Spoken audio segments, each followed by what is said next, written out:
अब जैसे मंडी सिराज से आते हैं, जी मंडी सिराज में एक बहुत ही फेमस जगह है, बोलते हैं कि जोगनी का स्थान है शिकारी माता का। जी जी जी तो जी शिकारी क्या चीज़ है? माता का जो इतिहास है वो पांडवों के द्वापर युग के समय से, उनके अज्ञातवास के समय से मिलता है। वहाँ पर जो है छत नहीं है उस मंदिर में। उस मंदिर में छत लगाने की बहुत दफा पहले कोशिश भी की गई, पर सारी कोशिशें नाकाम रही। माता वहाँ छत को जो है वो बिल्कुल भी स्वीकार नहीं करती है। मणिकरण में इनका स्थान तीर्थ स्थान भी कहा जाता है, और विष्णु कुंड नामक एक स्थान है जहाँ पर जब भी ये जाते हैं तो गौदान किया जाता है। तो उस समय भी गौदान के समय एक घटना ऐसी हुई कि गौदान के लिए जो है वो हमारे साथ कोई ये पशुधन नहीं साथ जा रहा था। तो रास्ते से जो है एक गाय चलती रही, बीच में गायब होती रही। और आगे जाके जब ब्राह्मण जो विष्णु कुंड में बैठ के देवता के समक्ष गौदान का पाठ कर रहा था, तो उस समय वही गाय जो रास्ते में मिलती रही चलते चलते, वो वहाँ प्रकट हुई और गौदान पड़ते ही वो लुप्त हो गई। हमारी साइड एक देवता है श्री देव शैटीनाग जी, उन्हें 1000 पहाड़ियों का राजा भी कहा जाता है। तो उन्हें कहा जाता है कि वो 18 व्याधियों के भंडारी है भाई, की मतलब 18 प्रकार की बीमारियां। 18 का मतलब ऐसा नहीं कि नंबर में 18, मतलब नाना प्रकार की जितनी भी प्रकार की व्याधियां होती है शरीर में, उनका अगर कहीं निवारण नहीं हो रहा है तो अगर उनके पास जाएंगे, उनको पूछेंगे, उनसे आराम मांगेंगे, तो वो आपका इलाज कर देंगे, मतलब ऐसा कहा जाता है। तो आपने सुना होगा शायद कि किसी को देवता लगा दिया जी, हाँ ये या किसी को कुछ फंस गया है, किसी को काली फंस गई है, किसी को शमशान के पास जो है वो शानी फंस गई है। तो उसके लिए कुछ एक देवता होते हैं जो मतलब बहुत ही तामसिक और उग्र स्वभाव के देवता होते हैं, जो मतलब तत्क्षण जो है इन बुरी शक्तियों को जो है वो इनका निपटारा करने में जो है वो ज्यादा पावरफुल रहते हैं, मतलब जल्दी जो है इनका जो है समाधान करने की शक्ति रखते हैं। जैसे कोई चीजें गुम होती है तो क्या उसके लिए भी हेल्प करते हैं देवी देवता? बिल्कुल, अगर किसी चीज ने मिलना होगा तो वो मिल भी जाती है, अच्छा, नहीं मिलना होगा तो वो गुम भी होती है, ऐसा नहीं है। पर वो एक उस किस्से पर कभी हंसी भी आती है और कभी कभी विश्वास भी नहीं होता, पर वो आंखों देखा तो इसलिए उसको नकारा भी नहीं जा सकता।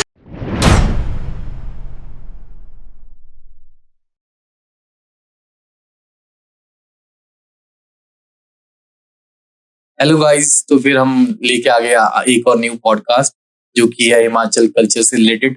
आज हमारे बीच हमारे गेस्ट है मिस्टर गौरव स्वरूप वर्मा जी, जो कि हमें हिमाचली कल्चर के बारे में बताएंगे।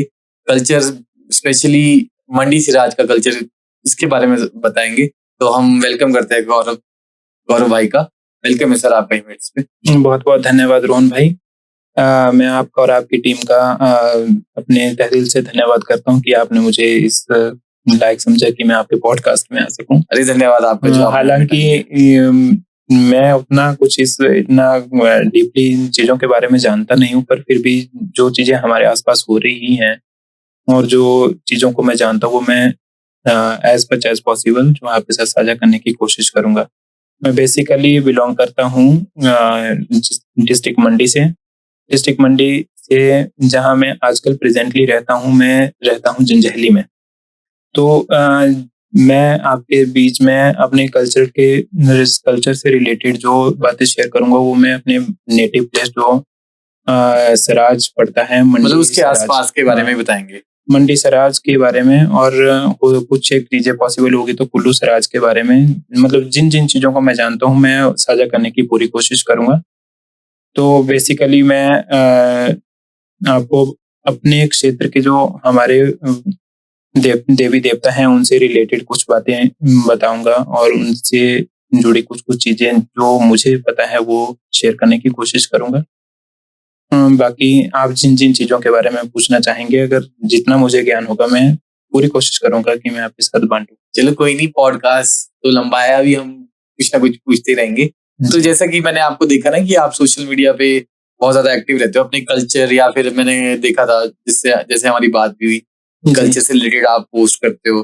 तो आजकल वैसे भी देखा जाता ना कि लोग अपने कल्चर को छोड़ते जा रहे हैं जी, और मैं ही खुद ही जैसे यंगस्टर होते हैं तो उनको अपने कल्चर के बारे में पता ही नहीं है कुछ। जी, जी। तो आप कुछ मेरे को अलग उससे लग रहे हो कि अलग सोच रखने वाले की कल्चर को प्रमोट कर रहे हो या फिर उसके बारे में जानने की इच्छा रखते हो, तो उसके बारे में बताइए कि क्या है आपके कल्चर में खास बात। चलिए, थैंक यू अगर आप ऐसा सोच पा रहे हैं। पर जहाँ आप एक तरह से ये कह रहे हैं कि बहुत सी जनरेशन जो हमारी न्यू जनरेशन है वो हमारे कल्चर से दूर भी होती जा रही है, और कुछ एक जनरेशन के बच्चे ऐसे भी हैं जो इन चीजों की तरफ ज्यादा भी आ रहे हैं। मतलब ऐसा भी देखा गया है। मतलब एक बैलेंस लेके चलना बहुत जरूरी है। पर बेसिकली यही कहा जाता है कि हमें अपनी रूट्स नहीं भूलनी चाहिए। उनका ज्ञान हमें जितना हो सके उतना हमें होना ही चाहिए, और उसको प्रमोट करना, उसको प्रिजर्व करना, उसको कंजर्व करना हमारी मॉरल ड्यूटी में जो है वो सभी लोगों की में होना चाहिए। तो कुछ बताइए अपने एरिया के बारे में, अपने देवी देवताओं के बारे में, अपने कल्चर के बारे में। जी, जैसे कि मैंने बताया आपको कि मैं सराज क्षेत्र से संबंध रखता हूँ। तो हमारे सराज के जो सबसे पहले तो मैं अपने कुल देवता के श्री चरणों में निवेदन करते हुए उनका नाम आपको साझा करूंगा। मेरे कुल देवता जो है वो जिला कुल्लू के बंजार घाटी में मोहनी एक गांव है, वहां से संबंध रखते हैं। बेसिकली हम बंजार कुल्लू मोहनी से हैं, संबंध रखता हूँ मैं। तो हमारे पूर्वज काफी 200-400 साल पहले वहां से जो माइग्रेट हो गए। तो माइग्रेशन के बाद जहाँ हमारे पूर्वज फिर से सेटल हुए, वो एरिया पड़ता है हमारा मंडी जिला के सराज क्षेत्र में। तो वहाँ के जो क्षेत्र के बड़े देवताओं में से एक हैं, उनका नाम है सर्वेश्वर श्री विष्णु मतलोड़ा जी। उन्हें बड़ा देव सराज के नाम से भी जाना जाता है। इनका विशेषता ये है कि इनके पास जो है वो हमारे सराज की लगभग टोटल एरिया में से 20 से 35 पंचायतें जो है वो इनके आधिपत्य के क्षेत्र में बहुत बड़ा एरिया है, बहुत बड़ा एरिया जो है इनके इसमें आता है। तो पहले इनके पास जो है वो 14 हरियाण थी, 14 हारियां हम कहते हैं अपनी भाषा में। बाद में जो है क्षेत्र के विस्तार को देखते हुए और क्लाइमेटिक कंडीशन भी, जलवायु भी जो है वो कई बार बहुत मौसम खराब होता था, बर्फबारी अधिक होने के कारण, और दुर्गम क्षेत्र था, तो काफी लोगों को जो है वो आने जाने में समस्या का सामना करना पड़ता था।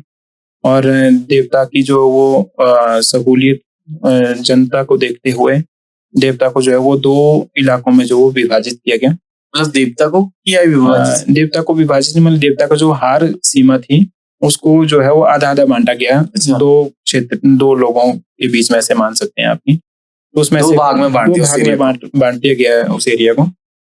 तो उसमें फिर साथ साथ में हरियाणों में बांटा गया। उसमें से भी 25 से 30 पंचायतें जो है वो अभी भी एक देवता के रथ के साथ चलती हैं। तो कुल मिला के 8 से 10 हजार परिवार जो है वो उनके आराध्य देवताओं में से एक ये सर्वेश्वर श्री विष्णु मतलोड़ा जी हैं। इनका इतिहास की बात की जाए तो इनका इतिहास जब भी इन जानने की कोशिश की गई, इनसे पूछने की कोशिश की गई, बुजुर्गों से बता भी रहे थे ना कि इनसे जब भी पूछते कि इनका इतिहास क्या है, तो किसी को पता नहीं चलता, आप बता। हाँ जी, जो बुजुर्गों से भी पूछने की कोशिश की, इवन इनका ऐसा कोई लिखित में भी, जैसे जानते हैं कि ये होता है कि किसी का लिखित में कोई लेख कहीं मिलता है हमें कि इनका संबंध इस क्षेत्र से है, इनका नाम ऐसे पड़ा, वो पड़ा। तो ये सारी चीजें जब भी बताते हैं तो उसमें ये देखा गया कि इनका इस तरह का कोई वर्णित इतिहास जो है वो कागजी फॉर्म में जो है, मतलब पेपर फॉर्म में जो है हमारे पास नहीं आता है। तो इनका जैसे नाम है मतलोड़ा, ये यही बोलते हैं कि मेरा जो नाम का अर्थ है, मेरा अंत जो है उसको ढूंढने की कोशिश मत करो। लोड़ा शब्द का प्रयोग हमारे करते हैं जैसे किसी चीज को ढूंढने के लिए। मत का मतलब होता है इनकार। तो साफ शब्दों में यही कहा जाता है कि मेरे अंत को मत ढूंढो, मैं जो है तुम्हारी सोच समझ से जो है वो परे हूँ, बस मेरे ऊपर जो है विश्वास रखो, आस्था रखो, मैं सब कुछ करने में जो है वो तुम्हारा सहायक हूँ, तुम्हारा साथी हूँ। मतलब ये विष्णु भगवान के अवतार हैं। जी जी, मतलब इनके बारे में ऐसा कहा जाता है कि साक्षात विष्णु जी का अवतार है। इवन कुछ कहते हैं कि जैसे पहले के समय में कहा जाता था कि जो देवी देवता हैं ये ऋषि मुनि होते थे, और ये बातें सत्य भी हैं कि ऋषि रूप में इन्होंने तब बल अर्जित करने के बाद जो ये पूज्य बने, इस नाम से प्रतिष्ठित हुए, फिर जो है इनको पूजा गया। और वर्तमान स्थिति में वैसा हो गया कि प्रत्येक देवी देवता को जो है वो हमारे जो इंडियन धर्मशास्त्रों में, जो हिंदू धर्मशास्त्रों में प्रमुख देव कहे गए हैं, उनसे जो है डायरेक्टली इनको लिंक करके जोड़ा जा रहा है। तो इसी तरह से जो इन्हें विष्णु भगवान के स्वरूप में पूजा जाता है। और जिसके प्रमाण भी मतलब कई जगह पर मिलते हैं। जैसे जो इनका मेन मंदिर है, प्रमुख मंदिर जो है देवस्थल इनका देवकांठा नामक स्थान में है। वहाँ पर खरसू का जंगल है चारों तरफ। वहाँ पर एक बहुत ही प्राचीन एक विष्णु भगवान की जो है वो क्षीर सागर में शयन करती हुई मूर्ति, जिस मुद्रा में वहाँ वो होते हैं और देवगण उनकी स्तुति कर रहे हैं, उनके उधर से जो है ब्रह्म कमल में ब्रह्मदेव विराजमान हैं, शिव पार्वती वहाँ पे मौजूद हैं। तो इस तरह की एक प्राचीन मूर्ति जो उनके उस देवस्थल में अभी भी विद्यमान है। अच्छा, मतलब वो पहले से ही है वहाँ पे? वो किस समय से इसका तो हमें भी ज्ञान नहीं है, पर काफी प्राचीन मूर्ति है। मतलब उसको देख के ऐसा लगता है कि वो बेहद ही प्राचीन है। तो वहाँ पे उत्पन्न हुई वो मूर्ति और वहीं पे अब वो उत्पन्न हुई होगी या किसी ने बनाई होगी, अब इस बारे में तो हम नहीं बता सकते। तो आपने जैसे बताया ना कि वो बहुत ऊपर है, तो वहाँ पे कौन ही गया होगा? जी, बहुत पुरानी है। और जैसे इनका स्थान जो बताते हैं कि इनका जो मंडी में जो आगमन बताते हैं कि वो जैसे द्रंग नामक स्थान है। आपने सुने होगा कि द्रंग में नमक की खान है। तो ऐसा बताते हैं कि जो द्रंग में नमक की खान है वो इनके एक प्रहार के हथौड़े के प्रहार से जो है वो उत्पन्न हुई थी। मंडी में जो द्रंग की नमक की खान है, तो वहां से ये चलते चलते फिर इन्होंने काफी एरिया जो है वहां से, जब ये बाल रूप में वहां से चलना शुरू किया, इन्होंने कभी पंडुओं के पास पहुंचे, वहां से घासनो एक स्थान है, वहां से होते हुए ये थुनाग क्षेत्र से शिकावरी नामक एक स्थान है, वहां पर रुके। वहां भी काफी समय ये रहे और वहां से ठीक उसके सामने एक और पहाड़ी आती है, बानाधार बोलते हैं वहां को। वहां पहुंचे, वहां से फिर इन्होंने देवकांठा जो इनका खरसू नामक स्थान है वहां पहुंचकर अपना जो है पूर्ण रूप से जो है वो अपना स्थान जो है वहां पर ले लिया। अच्छा जी। और इसी तरह से इनका एक प्राचीन जो इनके जो 14 हारियां जहां से संचालित होती थी, वो एक धनौट नामक एक गांव है, थाची वैली में पड़ता है। आपने सुना ही होगा थाची वैली का नाम शायद। तो वहां पर इनका जो है वो 14 हारी का जो मेन कोठी जिसे कहते हैं, मतलब पुराना जो उनका महल समझ लीजिए, आवास समझ लीजिए। तो वो वहां से जो है वो सारी चीजें जो गतिमान होती थी वो आज भी विद्यमान है। वो कोठी बहुत पुरानी है। तो अब इनकी एक कोठी शिकावरी में भी है। हालांकि जो मैंने आपको बताया कि 7 हारियों में विभाजित हो गया है, तो वो 7 हारियों का जो रथ वो शिकावरी में जो वो तैयार किया गया है, और वो भी इन्हीं के समान जो है वो सोने चांदी से रत्न जड़ित रथ इनका जो है वो विद्यमान है। तो इनकी कुछ खासियत बताइए कि स्पेशल क्या चीज है इन देवताओं में, क्या करते हैं ये काम?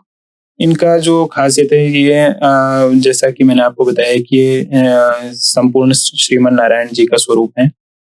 इनके लिए जो एक प्राचीन इनकी जो एक घटना बताई जाती है वो ये है कि जिस समय मंडी के राजा नगर की स्थापना करना चाह रहे थे, तो नया शहर बसाया था मंडी के राजा ने। तो जी, तो उस समय वहां पर उसका जो हम कहते हैं कि फाउंडेशन स्टोन जो है वो आधारशिला नहीं रखी जा रही थी। तो वो आधारशिला रखने के लिए काशी से बहुत से पंडित आए, आसपास के बहुत से पंडितों ने और पुरोहितों ने कोशिश की, तो उनका जो है वो फाउंडेशन स्टोन जो है वो नहीं लगा पा रहे थे।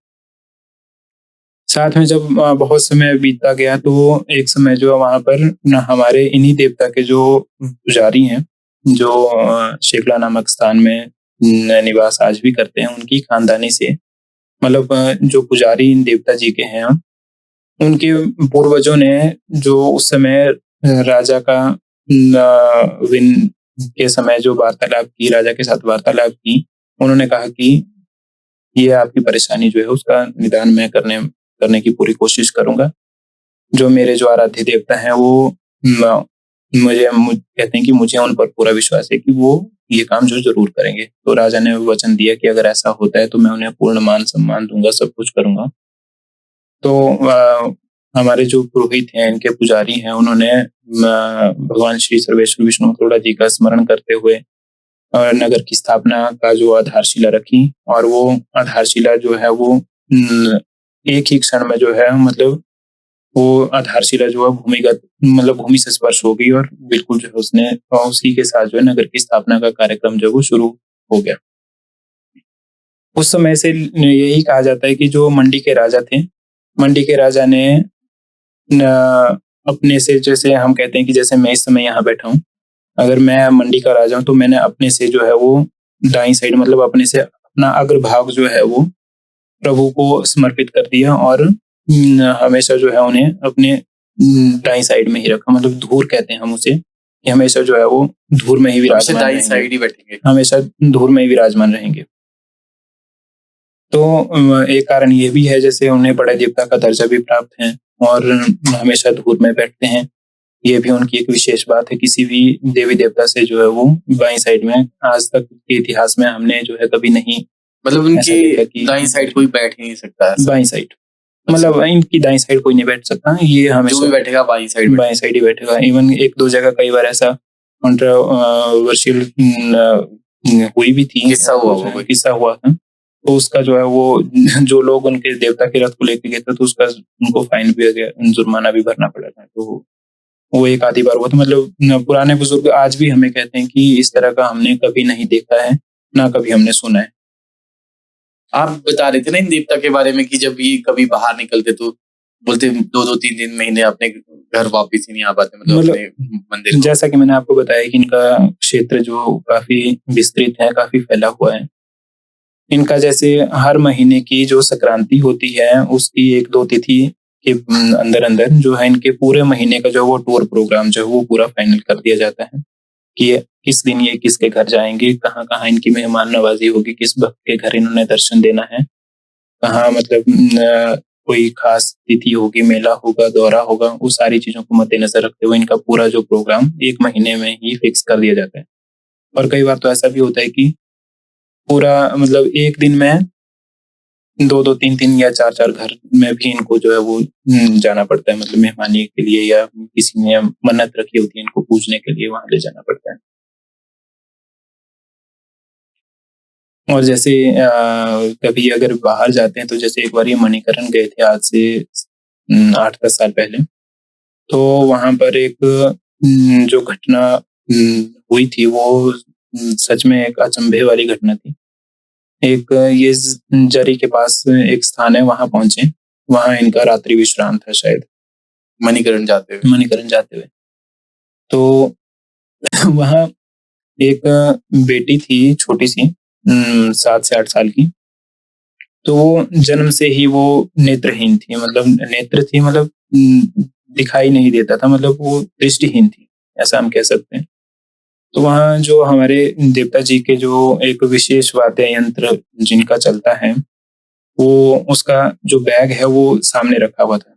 तो वो गलती से उस करने से जो है वो स्पर्श हो गया। जैसे ही वो उससे स्पर्श हो गया, वो शायद ऐसा हम बताते हैं कि वो अचेत होगी, या मतलब थोड़ी टाइम के लिए वो ऐसे बेहोश जैसी होगी। और जैसे ही उसने फिर नेत्र खोले तो उसको मतलब सामने आंखों में जो वो दिखने लगा। उसकी माता जी वहां साथ में मौजूद थी, वो बताती हैं कि ये दृष्टि बाधित है, ये जन्म से ही इन्होंने कुछ नहीं देखा है इसने। मतलब वो तो वहां पे थी और उसकी वजह से मतलब देवता जी प्रभु का मतलब उसकी माता ने जब देवता जी को धूप या पुष्प अर्पित किया होंगे, विनती की होगी, तो हो सकता है कि प्रभु ने जो है उनका दुख करने की जो वो कोशिश की रोशनी वापस कर दी। जी।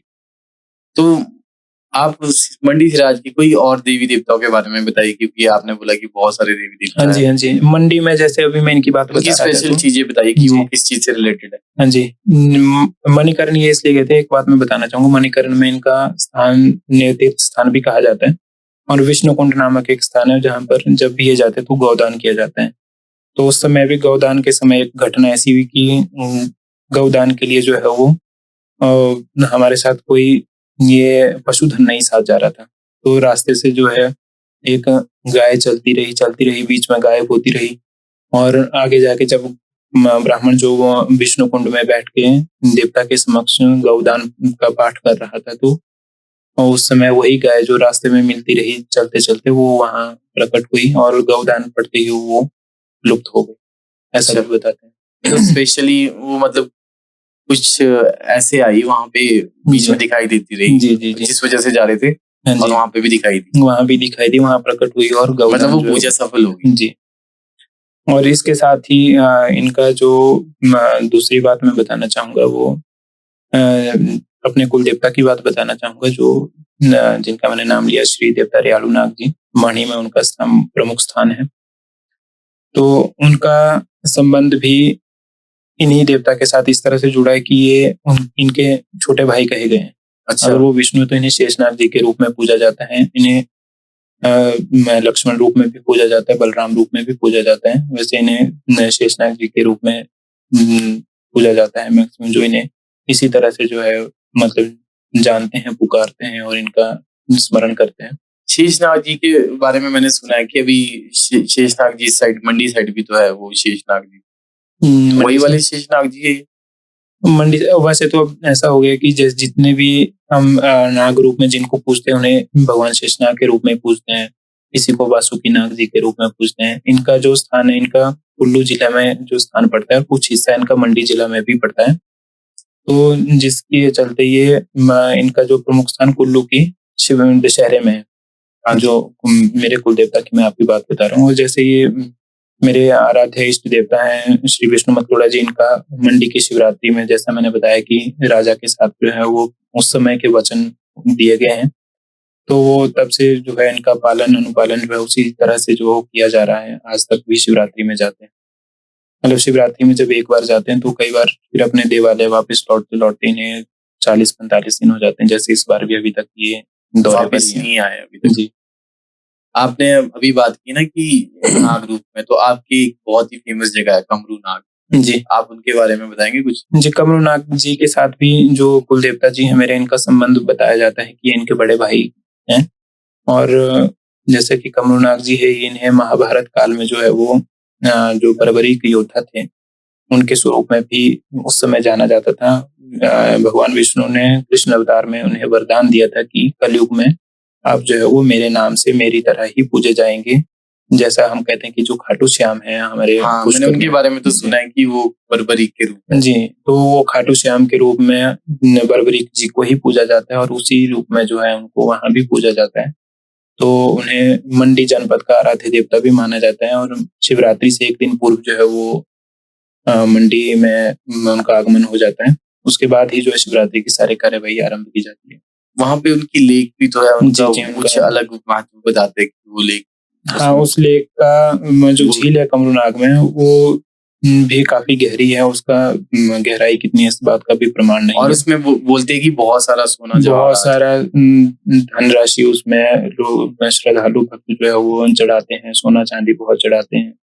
तो कईयों की बहुत सी मन्नतें वहां पूरी होती हैं। कईयों को पुत्र रत्न की मन्नत होती है, तो वो भी प्रभु कमलनाथ जी के दरबार से जो वो पूर्ण होती है।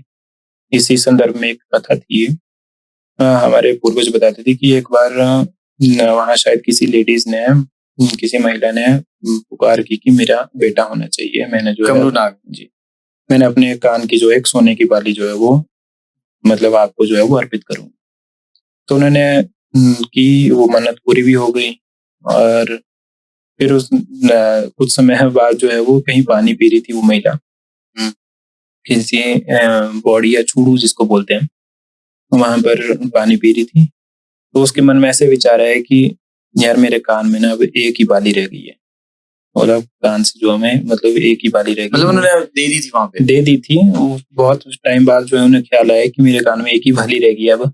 हाँ। तो जैसे वो पानी पी रही थी तो वो वो बाली जो है वो उनके हाथ में आ गई, क्योंकि वो उन्होंने जो है उसका लोभ हो गया उन्हें कि भाई मेरा बेटा तो हो गया, अब वो बाली अब कान में तो रही नहीं। तो वो बाली तो उसे मिल गई, पर घर में उसके बेटे की मृत्यु हो चुकी। अच्छा। तो शायद फिर इसी संदर्भ में ये भी कहा जाता है कि वो रोती बिलखती फिर प्रभु के दरबार में गई, उसे गलती का एहसास हुआ। तो उसने ये बोला कि भाई मुझसे गलती हो गई, मुझे क्षमा याचना प्रभु से उसने की। तो वो उसे पूर्ण जीवन दान भी जो है फिर प्रभु ने अच्छा, फिर से जिंदा हो गया? जी, ऐसा बताते हैं। हमारे हिमाचल में देवी देवता बहुत ज्यादा प्रत्यक्ष है। बिल्कुल, इनको आजमाने की कोई बिल्कुल कोई भूल ना करे, कोई भूल ना करे। अब तो मतलब देवी देवता तो आज भी, जैसे लोग कहते हैं कि अब जो है देवी देवता में उस समय जैसा जो है वो सत्य तत्व बल जो वो प्रत्यक्ष नहीं रहा जैसे एक समय पहले होता था। हाँ, आजकल बोलते हैं ना लोग कि जैसी कला कभी देवी देवताओं में पहले होती थी वो अब नहीं रही है, तो उसका क्या कारण हो सकता है? और मैं इस बात का खंडित करना इस तरह से चाहूंगा कि देवी देवता का जो सत्य है, वो जो प्रत्यक्ष है, वो आज भी उसी तरह का है जैसा वो उस समय हुआ करता था। सिर्फ जो इसमें कमी आई है वो लोगों की आस्था में, लोगों की श्रद्धा में, लोगों की उस समय जो देवी देवताओं को मानने वाले लोग जो जिस तरह के निष्कपट निश्चल मन के जो है वो पूर्णता के साथ जो देवी देवताओं को मानते थे, उनके साथ वैसी चीजें होती थी और उनको वो प्रत्यक्ष प्रमाणित भी होती थी। क्योंकि जिसके मन में अहम होगा, जिसके मन में किसी भी प्रकार की शंका होगी, शक होगा, तो वो प्रभु उनके साथ अपना क्यों बांटे सत और तप। इवन आज की डेट में हम ये देखते हैं कि प्रभु आशीर्वाद उनका सभी पर होता है, रक्षा सभी की करते हैं। पर जिस तरह की घटनाएं जो है वो प्राचीन काल में होती थी, हमारे पूर्वज जिनको बताते हैं, उस तरह की आज की जनरेशन को देखने को नहीं मिल रही है, क्योंकि उनका सत और उनका तप उस तरह का है ही नहीं। तो इसी वजह से जो है वो सत तप कम हो गया है, ऐसा जो है हम धारणा बना लेते हैं कि क्योंकि हमें अनुभव नहीं हो रहा है तो हम ये कहेंगे कि देवता का जो है वो सत कम हो गया, पर ऐसा नहीं है। देवता का सत और प्रत्यक्ष आज भी उतना ही है। कुछ ही समय पहले की बात है क्योंकि बिल्कुल नीला आकाश था, बहुत समय से सूखा पड़ा हुआ था और प्रभु से जो है वो बारिश की गुहार लगा रहे थे काफी समय से, तो बारिश नहीं हो रही थी। तो उस समय ये बात मैंने अपनी आंखों से देखी है कि जो भी वीडियोस वायरल हो रही थी, अभी की तो पता नहीं आप किसकी बात कर रहे हैं, मैं आपको एक समय की बात बता रहा हूँ। आज से शायद 7-8 साल पहले की बात है। तो जो विष्णु मतोड़ा जी की मैं बात आपको बता रहा था, तो उनके जो मेन मंदिर है, चौहट नामक स्थान है, वहां पर उनका मेन मंदिर है। तो वहां पर बारिश के लिए गुहार लगाने के लिए बहुत लोग इकट्ठे हुए। तो बिल्कुल नीला आकाश था, धूप चमक रही थी, दिन के 1 या 2 बज रहे थे और एक भी बादल आसमान में विद्यमान नहीं था। उसी समय प्रभु ने वो स्वीकार की, विनती स्वीकार की और तत्क्षण मतलब धूप में जो है वो बारिश हुई है, जिसमें बारिश का कोई नामो निशानी, क्योंकि काफी विगत दिवस से जो है वो सूखा पड़ा हुआ था, काफी 40-45 दिन से बहुत सूखा था। तो ये एक प्रामाणिक घटना है। और इसी के साथ साथ हमारे जो क्षेत्र में शिव रूप में पूजे जाने वाले श्री चुंजवाला महादेव जी भी प्रख्यात हैं, वो भी विख्यात देवताओं में से एक है। और उनका जो स्थान है वो थाची वैली में ही पड़ता है जी। जो उनका स्थान है, एक मेन प्रमुख स्थान, एक शालागढ़ नामक एक स्थान है, उसे उनकी नगरी भी कहा जाता है। तो वो एकमात्र ऐसी नगरी है जहां पर सफेद रंग की जो है वो मिट्टी निकलती है। अच्छा जी। और पत्थर से जो है वहां पर एक जितना शायद ये कमरा जितना बड़ा है, इतने ही बड़े आकार का एक शिवलिंग वहां पर है, जिसे उस समय के लोगों ने बाहर से उठाकर एक अंदर मंदिर के अंदर जो है वो स्थापित करने के लिए लेके गए थे। तो वो इस कमरे के आकार का जो शिवलिंग है वो आज भी उस समय के लोगों द्वारा उस जगह पर स्थापित किया गया है और उसकी जगह पर एक भव्य मंदिर का निर्माण किया गया है वहां पर। ये तो मैंने पहली बार ही सुना कि इतना बड़ा शिवलिंग यहाँ हिमाचल में मतलब शिवलिंग इस पूरे कमरे की जगह जो है मतलब ले लेगा वो पत्थर, ये मान के चलो आप इस कमरे में वो पत्थर जो है वो आ जाएगा। इतना ही बड़ा जो अंदर जो गर्भगृह देवता के मंदिर का है वो वहां पर विद्यमान है। और ऊपर जो उनके 3 गढ़ उनको जो है वो जीते हुए हैं उन्होंने, 3 गढ़ में उनका वास है वहां पर, बागीथाच, नीरूगढ़ और बांसगढ़ बताते हैं। 7 हरे, इन्हीं देवताओं की भी 7 हरे हैं और इन्हें शिव रूप में पूजा जाता है। इनका प्रमुख स्थान बागीथाचगढ़ बताया जाता है और इनका जो मेन संबंध बताया जाता है कि ये ममलेश्वर ममेल से आए, परसोग में जो ममेल है वहां से आए हैं। और ये साक्षात भोलेनाथ जी का स्वरूप है। जितने भी हिमाचल में 3 कैलाश हैं, श्रीखंड महादेव कैलाश हो गया, मणिमहेश्वर कैलाश है, किन्नर कैलाश है, उत्तराखंड में आदि कैलाश है और तिब्बत में मानसरोवर कैलाश है, पंच कैलाश, पंच केदार, 12 ज्योतिर्लिंगों के अधिपति देवता जो हैं ये इन्हें इस स्वरूप में पूजा जाता है। इवन जो इनका ये बताते हैं अपनी जो देववाणी में हम बताते हैं, इनका जो अपने पूरे इन्हीं 4 धाम, पंच केदार, पंच कैलाश और 12 ज्योतिर्लिंगों का जो है अपना पूरा इतिहास जो है अपनी देववाणी में बताते रहते हैं। और किसी ने सुना है, किसी ने नहीं भी सुना होगा क्योंकि नहीं भी सुन पाते। तो इनका जो कहा जाता है कि ये बहुत ही जो है वो मतलब गर्म स्वभाव के देवता है। जैसे मतलब इनसे जो उग्र मांगे वो देवता। उसी समय जो है ये मतलब जल्दी रीझने वाले देवता है। मतलब जल्दी उग्र तो नहीं मान रहे, भोलेनाथ है। अच्छा, तो मतलब जल्दी मानने वाले। जल्दी जो है भक्तों की मनोकामना पूर्ण करने वाले देवता हैं। इनका भी काफी मान्यता है हमारे पूरे सराज क्षेत्र में। इनके भी काफी रथ बने हुए हैं। तो मेन जो है इनके 7 तीन गढ़ हैं और साथ में जो शालाघाट नामक स्थान है वहाँ पर इनका प्रमुख स्थान है। वहाँ इनकी एक पानी की बॉडी भी उसी समय से है। तो बताते हैं कि जो सफेद मिट्टी की मैंने बताया वो नशीली हुआ करती थी, तो उसका भी जो है इन्होंने जो मतलब अपने प्रभाव से जो है उसे जो है ठीक करके वहाँ के लोगों को जो है आज भी जो है अभय वरदान और पूरी सुख शांति समृद्धि जो है वो अपने पूरे एरिया में जो इन्होंने बना के रखी है। देखो, अब आप बात कर रहे हो देवी देवताओं की, तो पॉजिटिव एनर्जी होती है, जी तो उसी तरह से नेगेटिव एनर्जी भी होती जी है। जी। तो इसके बारे में कुछ बताएंगे कि पॉजिटिव नेगेटिव कैसे हिमाचल में रहते एक साथ कैसे डील करते हैं? देखिए जो नकारात्मक और सकारात्मक ऊर्जा जो होती है वो दोनों ऊर्जाओं का समावेश जो है वो प्रकृति में विद्यमान होता है। कुछ देवता जो हैं वो सात्विक प्रवृत्ति के माने जाते हैं, कुछ तामसिक प्रवृत्ति के होते हैं, कुछ राजसिक प्रवृत्ति के होते हैं। तो उसमें से भी जो हमारे जो उग्र स्वभाव के देवता होते हैं और जो जिसे हम कहते हैं कि कुछ काली उनका रूप होती है, कुछ देवियां, कुछ जो दुर्गा रूप में जो देवियां होती हैं उन्हें जो है वो तामसिक रूप में भी पूजा जाता है क्योंकि उनकी शक्तियां जो है वो उस तरह से जो है वो प्रबल होती हैं।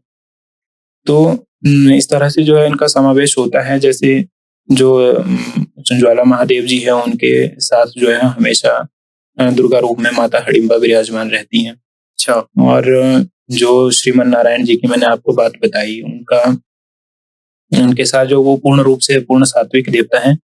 और जिस तरह से जो है उनके पूरे 24 अवतार, दशावतारी और 4 धाम के जो है वो स्वामी हैं वैकुंठपति श्री भगवान नारायण जी। उनके साथ भी जो है वो बहुत सी प्रकार की जो है वो सर्व शक्तियाँ जो है उनमें विद्यमान हैं। तो उसी तरह से जो है मतलब उनका जो प्रमुख तत्व है वो सात्विक तत्व है। उन्हें शांत स्वभाव के देवताओं में जो है वो गिना जाता है। मतलब उनके बारे में ये भी बताया जाता है कि जैसे अगर उनका किसी को दोष लग जाए तो उसका ना तो कहीं आपको पता लगेगा, ना कोई बता पाएगा।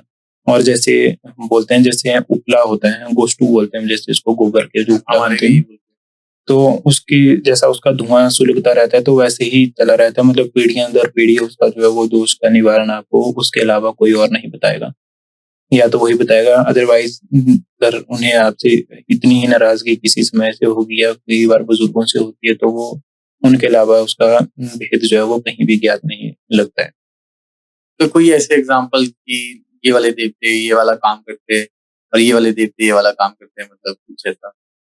जैसे कि आप जानना चाह रहे हैं कि कैसे किसी को मतलब कुछ अगर किसी प्रकार की जैसे समस्या होती है किसी को, किसी जैसे स्पेशल मतलब कोई स्पेशल काम, किसी स्पेसिफिक टाइप की समस्या ये वाला देवता सॉल्व करता है, कोई स्पेसिफिक टाइप की समस्या ये वाला? जहाँ तक रही देखो मन्नत की बात जो है वो श्रद्धा और विश्वास का विषय होता है। वो सभी देवी देवता जो है उसमें सक्षम है किसी को पुत्र रत्न की प्राप्ति करने में, किसी भी प्रकार की मंशा और उनकी जो सात्विक कल्पनाएं इच्छाओं को पूर्ण करने में सभी देवी देवता जो है वो पूरी श्रद्धा से जो है अगर किसी का पूरी तन्मयता से कोई उन्हें ध्याता है तो वो निस्संदेह उन्हें जो है वो आशातीत सफलता और वो फल जो है वो प्रदान करने की पूरी जो है वो पावर्स रखते हैं। और कुछ चीजें ऐसी होती है जैसे कई बार किसी प्रकार की पीड़ाएं होती हैं, दर्द होती है या मतलब किसी प्रकार की बीमारियां होती हैं, जैसे हमारे बोलते हैं कुछ तो होता है डॉक्टरी इलाज। तो डॉक्टर का भी जो इलाज होता है, हमारी साइड एक देवता है श्री देव शैटीनाग जी, उन्हें 1000 पहाड़ियों का राजा भी कहा जाता है। तो उन्हें कहा जाता है कि वो 18 व्याधियों के भंडारी है भाई, की मतलब 18 प्रकार की बीमारियां, 18 का मतलब ऐसा नहीं कि नंबर में 18, मतलब नाना प्रकार की जितनी भी प्रकार की व्याधियां होती है शरीर में, उनका अगर कहीं निवारण नहीं हो रहा है तो अगर उनके पास जाएंगे, उनको पूछेंगे उनसे आराम मांगेंगे तो वो आपका इलाज कर देंगे, मतलब ऐसा कहा जाता है। और कुछ होता है जैसे मतलब अगर किसी देवी देवता का ही दोष होता है तो या तो वो पर्टिकुलर देवी देवता को मना के ही निकलता है। अगर और कुछ ऐसा भी आपने सुना होगा शायद कि किसी को देवता लगा दिया जी, हाँ ये या चीज किसी को कुछ फंस गया है, किसी को काली फंस गई है, किसी को शमशान के पास जो है वो मशानी फंस गई है। तो उसके लिए कुछ एक देवता होते हैं जो मतलब बहुत ही तामसिक और उग्र स्वभाव के देवता होते हैं, जो मतलब तत्क्षण जो है इन बुरी शक्तियों को जो है वो इनका निपटारा करने में जो है वो ज्यादा पावरफुल रहते हैं, मतलब जल्दी जो है इनका जो है समाधान करने की शक्ति रखते हैं। तो इसी इसमें जो है एक हमारी देवी है, देवी काश्मीरी माता है, मेरी कुल भगवती माता है। उन्हें देउल की देवी भी कहा जाता है, देउल उनके गांव का नाम है और उनका नाम दुलासन भी है। साथ में उन्हें मडभकन भी कहा जाता है। मडभकन उनका नाम इसलिए पड़ा क्योंकि जैसे वो मुर्दों को खाने वाली है, ऐसा कहा जाता है कि वो भाई मुर्दे खाती है, इसलिए उनका नाम मडभकन है। अच्छा कि आज भी जब वो शिवरात्रि मेले में जाती है तो वो सबसे पहले पंचवक्तर के पास एक शमशान घाट है, वहां पर उसको जपने पहले जाती है शिवरात्रि में जब माता मंडी मतलब में शमशान शिरकत घाट करती है। जाते हो पहले? जी। तो उनका इतिहास भी काफी रोचक रहा है। एक समय की बात है जब मंडी के राजा ने मंडी शिवरात्रि में आए सभी देवी देवताओं को चुनौती दे डाली कि यहाँ पर जो सबसे शक्तिशाली देवी देवता है वो खुद मेरे पास चल के आएगा। तो उन्होंने देवी देवताओं को एक तरह से मतलब उनको उनके रथों को जो खिलौना समझने की भूल करती थी। तो उस समय बहुत से वो बार बार जो है वो राजा जो है बार बार चुनौती देता रहा। उस समय इन्हीं देवी माता का रथ जो है वो स्वयं जो राजबेड़े में बिठाए हुए थे देवी देवताओं के रथ, तो सामने से चल के माता जो है वो राजगद्दी के पास राजा के समक्ष जो है वो रथ चल के आ गया और अपने उग्र रूप में जो है माता ने उन्हें दर्शन दिए। और उस समय से राजा जो है उनका मान सम्मान करता है, मान गया कि भाई देवी देवताओं में शक्तियां होती हैं, ये रथ जो है वो खिलौने नहीं है, इनमें जो है पूर्ण सात्विक शक्तियां, तामसिक शक्तियां, किसी भी प्रकार की शक्तिशाली देवी देवता ये है। तो उसी समय से जो है राजा ने माता को जो है वो शंगड़ बोलते हैं, जंजीर जो है उसमें बांधने के आदेश दे दिया। अच्छा जब वो आए और कि भाई इसे माता को जो वो बांध के रखो, नहीं तो ये मतलब इधर उधर जाती रहेगी और उल्कापात करेगी। तो तब से माता ने जो है वो जंजीर जो है राजा की स्वीकार की और आज भी वो जंजीर जो है वो माता के रथ के साथ विराजमान होती है। जब कभी भी इधर उधर माता बाहर जाती है या अपने गांव में भी कभी होती है तो वो जंजीर माता के साथ ही रहती है। और फिर माता ने राजा को अभयदान दिया और उसके बाद राजपाट जो है एक तरफ माता ने अभयदान दिया, दूसरी तरफ वो जंजीर माता ने स्वीकार की। वो इसलिए कि राजा ने विनती करके कहा कि माता ये मेरी तरफ से आपको भेंट है, आप इसे स्वीकार कीजिए कि लोग आपसे भयभीत ना हो, आप शांत होइए और मतलब आप अपने स्थान पर ही बनी रहिए कि इस तरह से जो है लोगों को भय ना हो, प्रजा में भय। बोला तो पहले राजा ही नहीं था, राजा नहीं बोला था, तो राजा ने अहम वश बोला था। उसके बाद जो है वो राजा जब उनके प्रत्यक्ष दर्शन के बाद मान गया तो उन्होंने फिर माता ने जो है उन्हें अपना आशीर्वाद प्रदान किया। आपने माता की बात की कि ये शमशान में रहती है, तो मतलब ये शमशान घाट के पास आपने सुना होगा जो पंचवक्तर का मंदिर अभी कुछ टाइम पहले जो पानी में डूब भी गया था, उसी मंदिर में माता विद्यमान रहती है 7 दिन तक, जब तक मंडी में रहती है। अच्छा वो उनका स्थान वही है और वहीं रहती है वो। तो कुछ ऐसा भी तो काम मतलब भूत वगैरह को निकालने का काम, वो उनकी जो वो काली रूप में जिन उनकी शक्तियां बहुत ही प्रबल हैं, तो उसमें वो किसी भी प्रकार का जो भूत हो गया, किसी भी प्रकार की नेगेटिव एनर्जी किसी के अंदर जाती है तो उनका जो है निदान करने में वो पूर्ण रूप में जो वो सक्षम है। इसके साथ ही वो मतलब निसंतानों को पुत्र प्राप्ति और धन धान्य की देवी भी है, मतलब सारी मनोकामनाओं को पूर्ण करने वाली देवी है। ऑब्वियसली बात है ना, अगर राजा मान गया तो फिर जी और चीजें मतलब कुछ ना कुछ बात तो देवी में। जी तो बहुत इनका जो है वो इतिहास कश्मीर से जुड़ा हुआ है। कश्मीर से ये एक ब्राह्मण के साथ आई थी और जहाँ पर ये रुकी है, इनके विश्वास नहीं करोगे कि जहाँ पर इनका मंदिर बना, मंदिर के नीचे पानी का स्रोत है और वो मंदिर पानी के स्रोत के ऊपर ही बना है। अच्छा। आज भी नीचे जो है वो पानी, इवन कई बार जब बारिश नहीं होती थी तो मंदिर के पास माता की जो पिंडी है जो कश्मीर से आई थी, उस पिंडी के पास जो है वो पानी की सूखा पड़ा हो तो बारिश के लिए उनके पास भी पुकार की जाती है कि जो है वो हमें बारिश चाहिए माता, जो सूखा नहीं होना चाहिए। आज भी मतलब वो पूरा गांव जो है वो हरा भरा ही है अच्छा, उस समय से। जैसे आपने अभी बताया कि नेगेटिव एनर्जीज होती है, जी। तो आपने अभी मेरे को एक स्टोरी भी सुनाई कि आपके दादा ऐसे ऐसे बताते थे कि ऐसे ऐसा होता था। पहले जो दादाजी, मेरे दादाजी गूर हैं, अच्छा जो अच्छा। मेरे कुल देवता है उनके गूर है वो। हम्म। तो उनका अपने कभी वो निजी अनुभव जो है हमारे साथ बात बताते रहते हैं, तो वो बताते हैं कि पहले जो होता था, जो सत तप जो था वो बिल्कुल जो है वो अपनी भाषा में बोलते हैं तथा काल होता था, मतलब उसी समय होता था वो। प्रत्यक्ष था। तो उस समय प्रमाण की आवश्यकता भी नहीं होती थी क्योंकि लोग सच्चे पक्के थे। आज के समय में जो है हर दूसरे व्यक्ति के मन में जो वो छल कपट और अहंकार जो है वो बढ़ता जा रहा है। तो वो उनको देवी देवताओं के सत की तरफ बात करने की फुर्सत तो तब मिलेगी, जब वो समझने की फुर्सत तब मिलेगी जब वो अपने से बाहर आएंगे।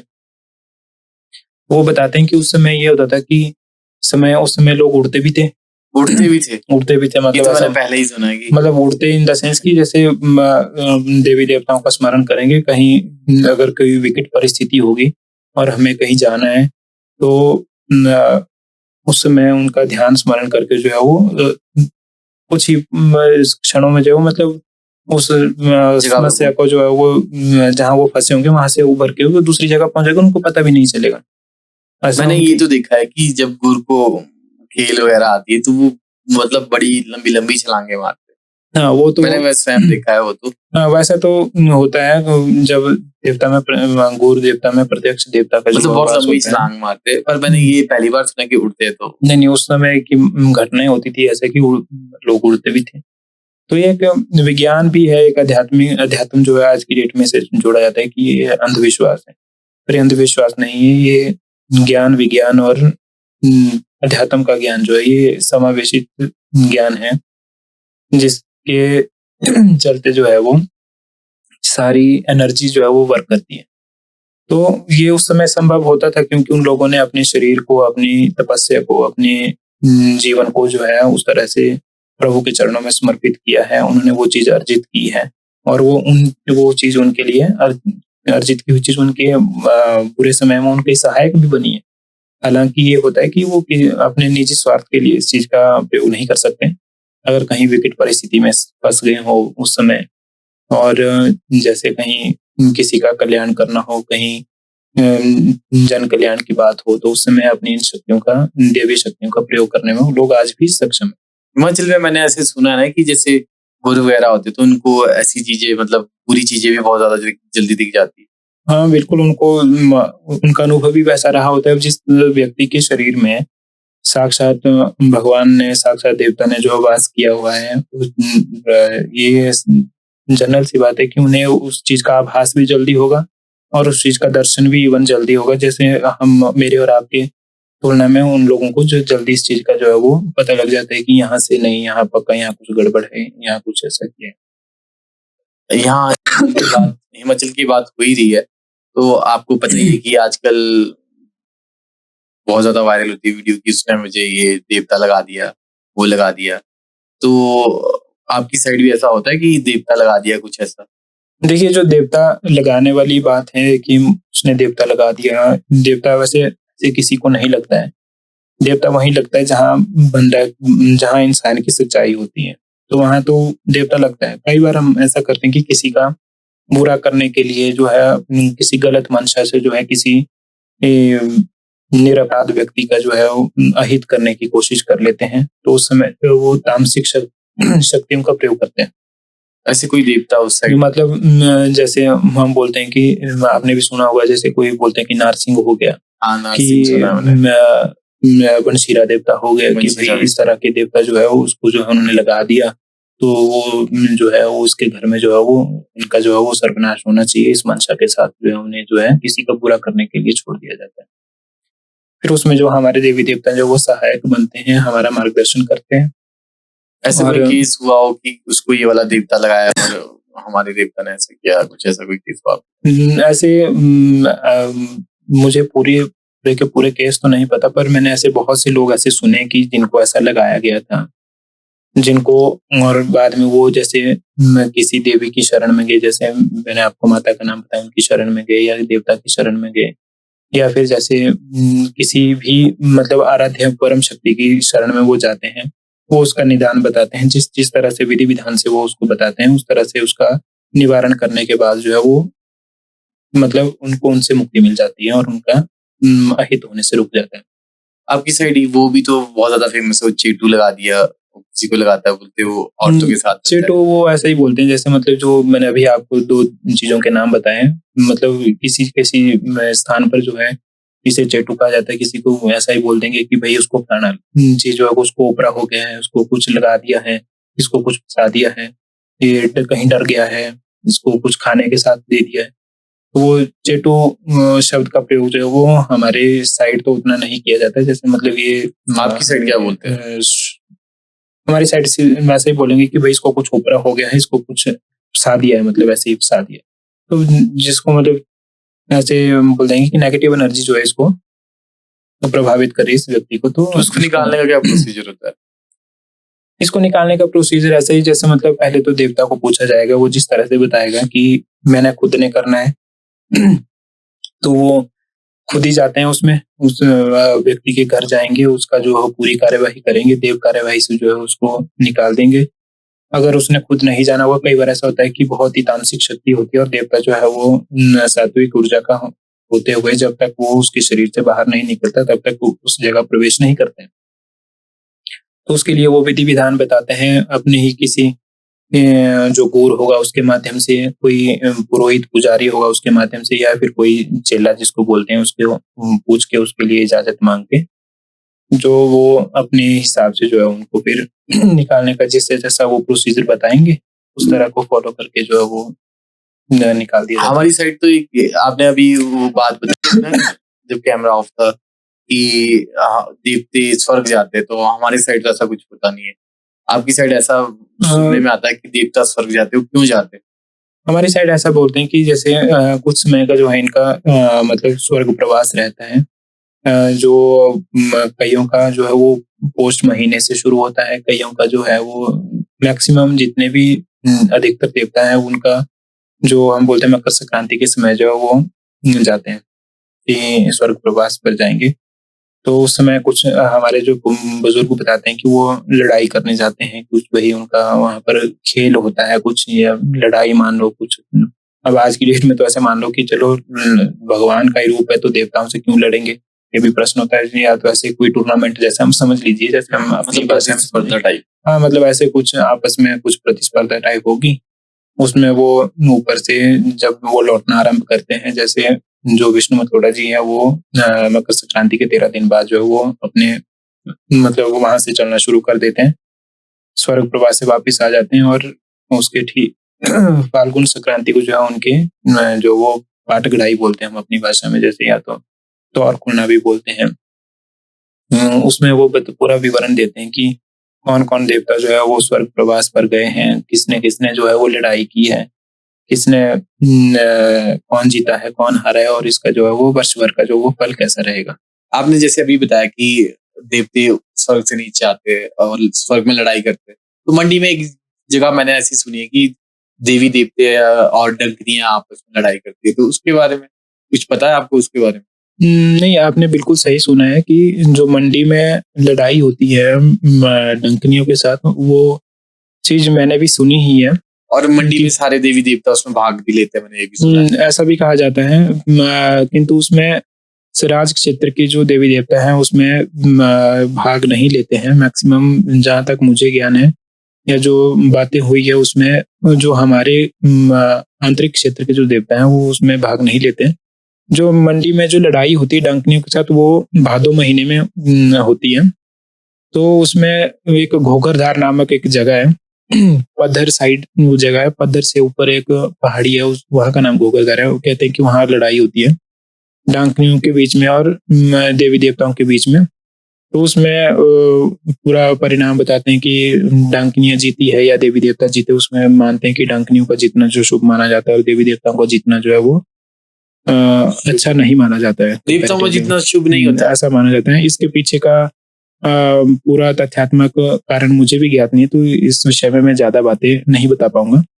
और जो बात रही जैसे स्वर्ग प्रवास की, तो वो जैसे मैं आपको बता रहा था कि जो मकर संक्रांति के समय जो है हमारे स्वराज क्षेत्र के मैक्सिमम देवता जो है वो स्वर्ग प्रवास पर जाते हैं। उसमें से बहुत से देवता जो है वो 13 दिन बाद अपना स्वर्ग की यात्रा पूर्ण करके स्वर्ग से वापस आना शुरू कर देते हैं। कुछ जो है वो फाल्गुन संक्रांति पर अपने अपने धाम लौट जाते हैं, और कुछ नव संवत्सर के दिन लौटते हैं आज के दिन। और कुछ एक जो लौटते हैं वैशाख मास की संक्रांति के समय भी कुछ देवी देवता जो वो लौटते हैं। वैशाख मास में लौटने वाले स्वराज क्षेत्र के 2 देवी देवताओं का नाम मुझे ज्ञात है, देव सुमनाग और देव नगलवाणी जी। ये कहते हैं कि देवता बताते हैं कि जब ये लौट रहे होते हैं तो ये एक शिला होती है, उसके पीछे कुछ समय तक विश्राम करते हैं, जहाँ एक और अन्य देवता जो है वो फाल्गुन संक्रांति में और ये नव संवत्सर के समय जो है लौट आते हैं। ये कुछ समय तक वहां और रुक के वैशाख मास की संक्रांति में आते हैं।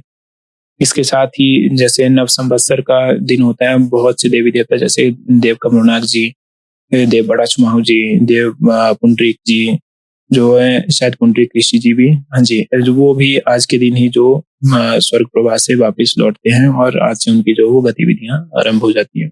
आपने कमरू नाग की बात की, तो हमने सुना है, मतलब काफी सुना है कमरू नाग के बारे में कि उनकी झील है एक, उनके बोलते हुए काफी सोना चांदी जवाहरात उसमें, और कई को दिखते भी कमरू नाग उस झील में घूमते हुए भी दिखाई देते कि उसकी रक्षा करते हैं। ठीक है, क्या ये बात सच? देखिए, जो कमरू नाग जी के प्रमुख स्थान पर जो झील है वो कितनी गहरी है, उसमें कितना खजाना है, इस बात का तो आज तक कोई भी पता नहीं लगा पाया। वहां से रिलेटेड एक स्टोरी ऐसी भी कही जाती है कि एक समय किसी गवर्नर का हेलीकॉप्टर वहां मंदिर के ऊपर से गुजर रहा था, तो वो वहां क्रैश हो गया, क्योंकि मंदिर के ऊपर से हेलीकॉप्टर का जाना या किसी भी चीज का जाना जो है वो अलाउड नहीं होता था। तो शायद क्या कारण रहा होगा, उस समय से वो क्रैश हो गया था वो प्लेन।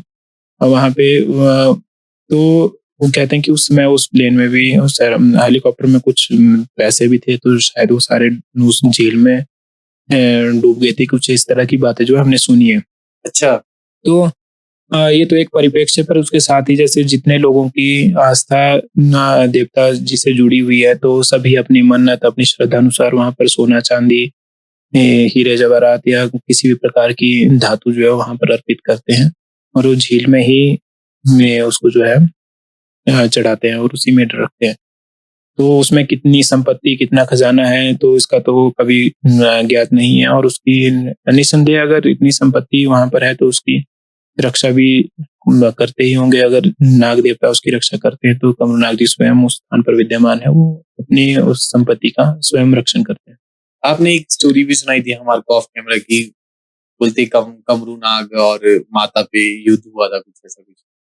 युद्ध तो नहीं, हमने भी अपने बुजुर्गों से सुना है कि जो मेरी कुल भगवती माता जिनका मैंने जिक्र किया था, माता मंडभागण जो है, कहते हैं कि वो मुर्दों का भाजन करती है, मुर्दों को ग्रहण करती है, और उनके साथ जो है वो कहते हैं कि चमड़े के जो वाद्य यंत्र होते हैं उनके साथ रहते हैं।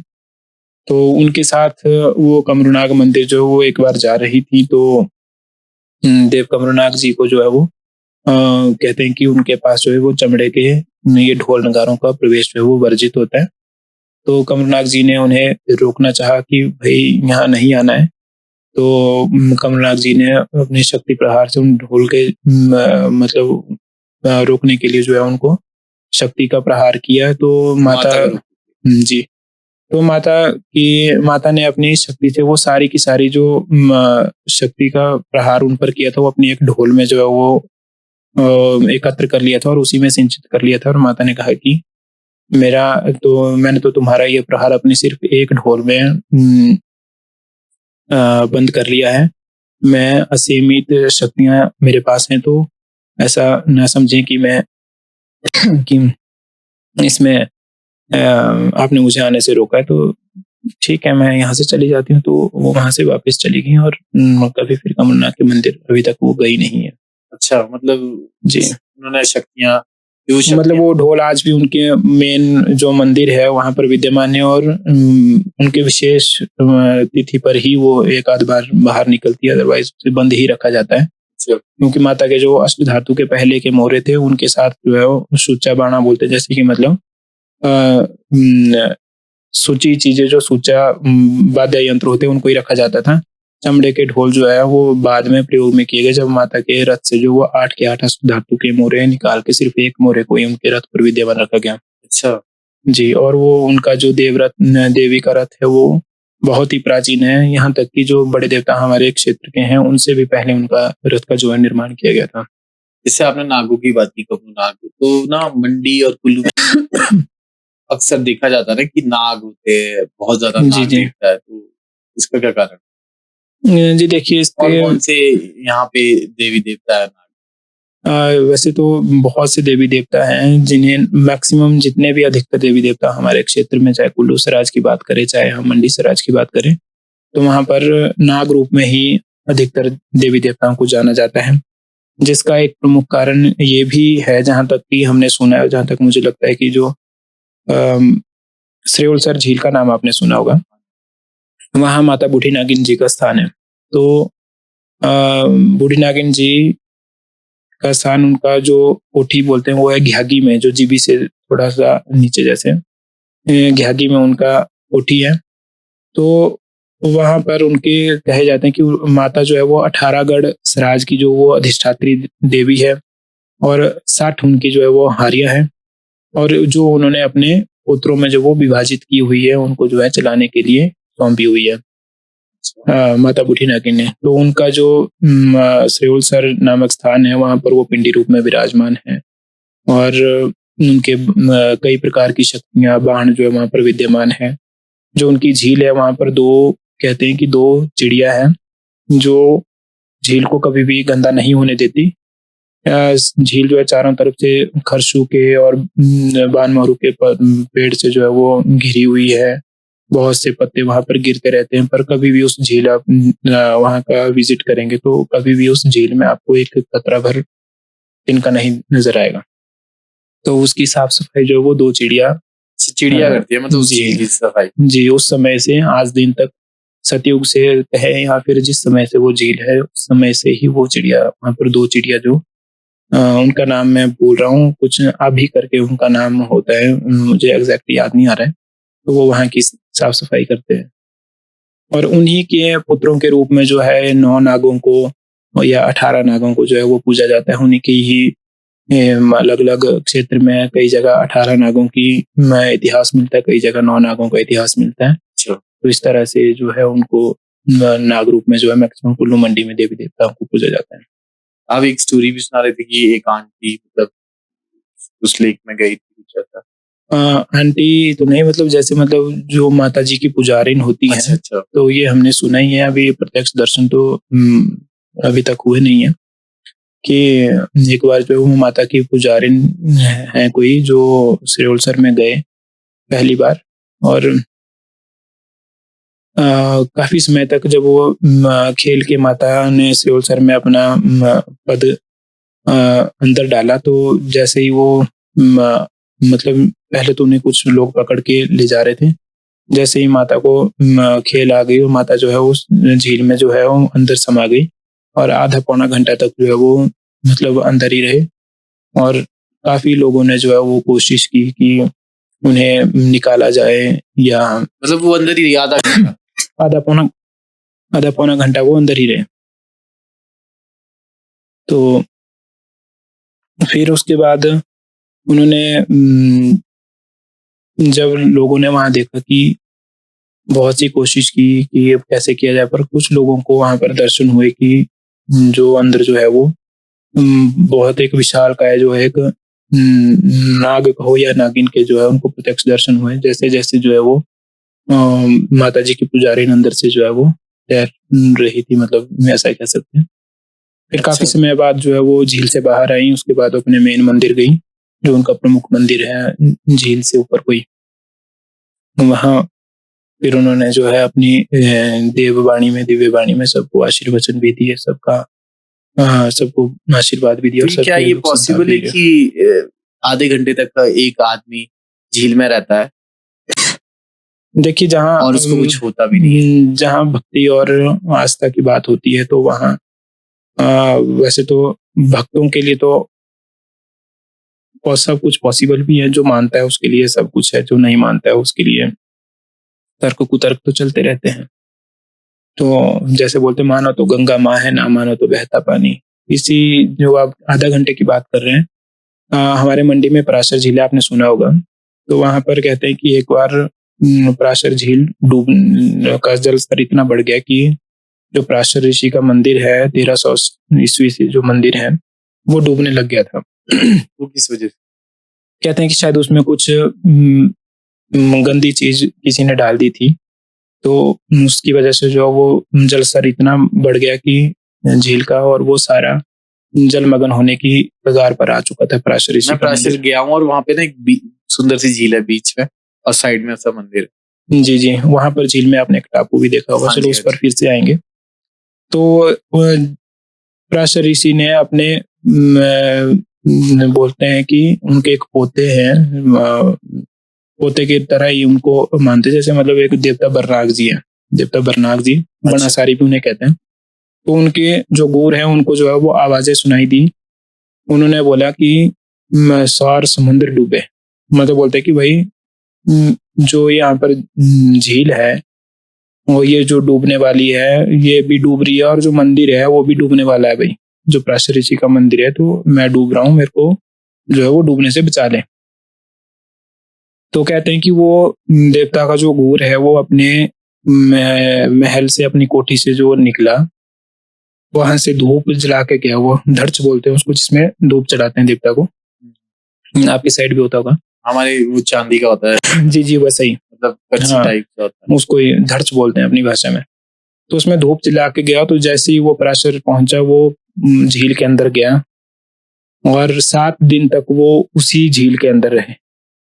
7 दिन तक, 7 दिन तक। तो घर में ऐसा, उनके गांव में ऐसा हो गया कि भाई वो तो डूब गया। वो उनके मतलब जैसे बोलते हैं कि जो अंतिम संस्कार के कर्म होते हैं उनको करना शुरू कर दिया। अच्छा।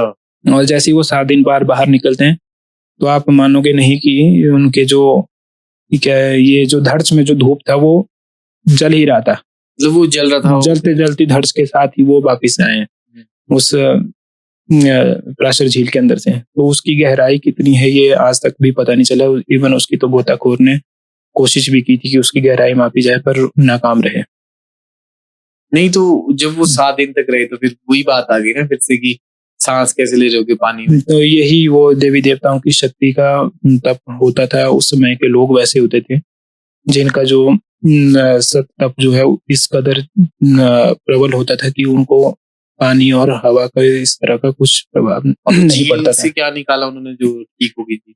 झील से उन्होंने क्या निकाला इस विषय में तो मुझे ज्ञात नहीं कि क्या निकाला, पर वो अंदर गए, उन्होंने धूप की जो धड़स के साथ गए थे उसी के साथ बाहर आए, और समंदर जो उसका पानी जो है वो मतलब नॉर्मल हो गया, और डूबने से जो है वो पराशर ऋषि का मंदिर बच गया। उसी दिन से उसी समय से एक ये भी माना जाता है कि जो बीच में जो टापू है आपने देखा होगा, तो उस पर जाने का अधिकार सिर्फ और सिर्फ देवता बरनाग जी को है। सिर्फ वही देवता जो है उस टापू में अंदर जाते हैं, अन्य किसी देवता का प्रवेश वहां पर वर्जित है। तो बहुत से देवी देवता वहां जाते हैं, स्नान के लिए भी जाते हैं। तो देवता बरनाग जी के गुरु ने जो वहां पर 7 दिन तक उस झील के अंदर रहकर ये प्रमाण दिया था कि इस तरह का भी जो है वो भक्ति में जो शक्ति हो सकती है। आप जैसे मंडी सिराज से आते हैं, मंडी सिराज में एक बहुत ही फेमस जगह है, बोलते हैं कि जोगनी का स्थान है शिकारी माता का। जी जी जी, तो उसके बारे में कुछ बताएंगे आप? शिकारी माता जी, शिकारी माता का जो इतिहास है वो पांडवों के द्वापर युग के समय से, उनके अज्ञातवास के समय से मिलता है। तो वहाँ की एक प्रख्यात प्रख्यात बात ये भी है कि वहां पर जो है छत नहीं है उस मंदिर में। उस मंदिर में छत लगाने की बहुत दफा पहले कोशिश भी की गई, पर सारी कोशिशें नाकाम रही। माता वहाँ छत को जो है वो बिल्कुल भी स्वीकार नहीं करती है। वो किस वजह से? उसका पीछे का तर्क ये भी हो सकता है, जैसे हम अगर जोड़े इस बात को, तो जो शिकारी माता में माता भद्रकाली जी का स्थान है और 64 योगिनियों का साक्षात वास वहां पर है। तो योगिनियां जो होती हैं, योगिनियां शक्तियां जो ये ब्रह्मांडीय शक्तियां हैं, जो मतलब यूनिवर्स को चलाने में सहायक है। सहायक हैं। तो ये अपने ऊपर किसी भी चीज को जो है वो स्वीकार नहीं करती है, इन्हें खुला आकाश ही स्वीकार्य होता है। इसके साथ ही वहां पर जो माता का मंदिर है वो लगभग 11,000 फीट की ऊंचाई पर स्थित है। 6 महीने वहां पर लगभग ठंड रहती है, और जैसे आज के दिन ही वहां के कपाट खुले हैं आगामी 6-7 महीनों के लिए। तो जब वहां बर्फ गिरती है तो आसपास माता के मंदिर के क्षेत्र में लगभग 8 से 10-10 फीट बर्फ भी वहां पर रिकॉर्ड की गई है। पहले के समय में तो काफी ज्यादा होती थी। तो इतनी भारी से भारी बर्फबारी के बीच में भी जो माता की प्रमुख पिंडियां हैं वो बर्फ से जो है वो ढकी कभी नहीं ढकी देखी गई है। सारी की सारी जो पिंडियों के दर्शन जो है वो इतनी बर्फ के बावजूद भी वहाँ मतलब आप ये बोलना चाहते हो कि आसपास वहाँ पे 8-8 फुट बर्फ है, और पिंडियों पर कुछ नहीं टिकता है, और इवन पिंडियों के पूर्ण दर्शन आपको जो अपनी 8 फीट बर्फ में भी उसी तरह से होंगे, चाहे आकाश से बर्फ हो रही होगी, जैसे स्पर्श करेगी वैसे ही गल जाएगी। अच्छा, कभी नहीं टिकती बर्फ। ये तो अनोखी बात है कि इतनी 8-8 फुट 10-10 फुट बर्फ। ये पांडवों के समय में कहते हैं शिकारी माता की स्थापना की गई थी। उस समय वो शिकार करने के लिए या किसी मंशा से उन्होंने वहां पर माता की स्थापना की होगी, रक्षा के लिए स्थापना की होगी। तो तब से माता विद्यमान है शिकारी माता में। आपने एक वो भी तो बताया था कि कोई देवता होता है। हाँ, जैसे देवी देवताओं में जितनी भी शक्तियां होती हैं वो योगिनिया शक्तियां जो है वो, जैसे मैंने आपको बताया कि ब्रह्मांडीय शक्तियां हैं, इनका जो वो पावर जो है वो काफी, जो एनर्जी है इनकी काफी स्ट्रांग होती है। बहुत सी जगह हमने देखा है कि जो देवताओं के रथ होते हैं, देवताओं के रथ, उन पर योगिनियों का प्रभाव जो वो अधिक होता है। तो उस समय या तो किसी देवी को हमें साथ ले जाना पड़ता है, तो उस समय जो देवी के रथ को जो है हम आगे भेजते हैं। जैसे एक बार हमारे ये श्री विष्णु मतलोड़ा जी और माता दुलासन जी शिकारी जा रहे थे, तो वहां पर जैसे ही देवता जो देवी देवताओं के रथ ऊपर धार पर पहुंचे, तो वहां पर देवता का रथ जो है वो स्थिर हो गया था। तो उस समय मतलब उन्हें योगिनियों के वश में जो है वो देवता का रथ आ चुका था। तो उस समय देवी दुलासन जी का रथ जो है आगे गया, फिर उन्होंने देवता के रथ को जो है उनसे मुक्त कराया, फिर वो शिकारी माता पहुंचे। बहुत सी देवी देवता शिकारी माता योगिनियों के पास शक्ति अर्जन के लिए भी जाते रहते हैं समय समय पर।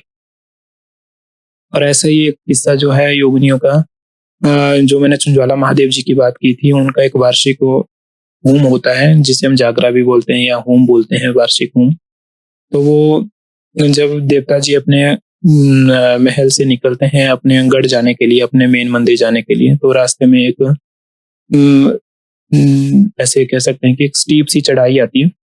वो उस चढ़ाई को पार करके जो है हमें उस ऊपर टॉप में पहुंचना होता है। तो उस रास्ते में देवता जी के रथ को जो है योगिनियां अपने वश में कर लेती हैं, जहां से देवता का रथ जो है वो लगभग 1-1 घंटा तक जो है वो हिल नहीं पाता है। ऐसे किस वजह से? योगिनियां जाने नहीं देती हैं कि देवता को, भाई तुम यहीं रहो हमारे साथ, हम ऊपर नहीं जाने देंगे। तो उसमें जो जितने भी श्रद्धालु भक्तगण देवता के साथ उसमें होते हैं हजारों की संख्या में, तो वो अपने हाथों से चेन बनाकर देवता के रथ को जो है वो खींचने का हर कोशिश प्रयास करते हैं, जिससे जो मतलब फिर थोड़ी काफी मुशक्कत के बाद जो है देवता को वहां से जो है जनबल और भक्तों की सहायता से जो उनको खींच लिया जाता है, और जोगनियों से विनती की जाती है कि अब इन्हें छोड़ जाए, और इनके जो है आगे की कार्यवाही में जो है बहुत से लोग इनका ऊपर भी दर्शन करने के लिए व्याकुल हैं, तो वही इनको जाने की आज्ञा दें, इनको छोड़ दें। फिर उस तरह से खींच के जो है उनको खींच लेते हैं। फिर ऊपर उनको मतलब गढ़ पहुंचने में सहायक जो लोग होते हैं, फिर उसी तरह से उनको खींच के ऊपर टॉप में पहुंचाते हैं, फिर उनके मंदिर तक ले जाते हैं। आपने चिंचवाला देवता की एक बात बताई थी कि उनका जो मुख है बोलते वो राजा से बात करता था, क्या ये सच है? जी, बिल्कुल ये सत्य घटना है। ये हमारे जो अभी बुजुर्ग हैं, दादाजी हैं और काफ़ी लोग और भी बुजुर्ग हैं, तो वो बताते थे कि जो देवता साहिब का जो पुराना मुख था, जो उनकी पालकी में लगा हुआ था, रथ जिसको हम बोलते हैं, तो वो राजा से साक्षात बातें करता था। इवन जब राजा का राज दरबार मंडी में है और देवता जी जब पंडोह में आते तो 20 किलोमीटर का लगभग फासला है मंडी से पंडोह के बीच में। वहां जब देवता की ढोल की आवाज पड़ती थी पंडोह में, तो राजमहल के जो स्लेट, जो चक्के जिसको बोलते हैं हम स्लेट, जो वो हिल जाते थे। तो इतना जो उनका प्रभाव था, जब मंडी आते थे तो वो उनसे बातें करते थे, बिल्कुल जो साक्षात बातें करते थे, जैसे हमें और आप कर रहे हैं, वैसे देवता को जो मोहरा था वो बात करता था राजा से उस समय। आपने एक बार बताया था, अभी तो रहे थे आपकी, बोलते वो चेंज। जी, फिर उसको उस मोहरे को जो है चेंज करने का पीछे की कारण शायद प्रभु की अपनी माया, अपनी लीला रही होगी।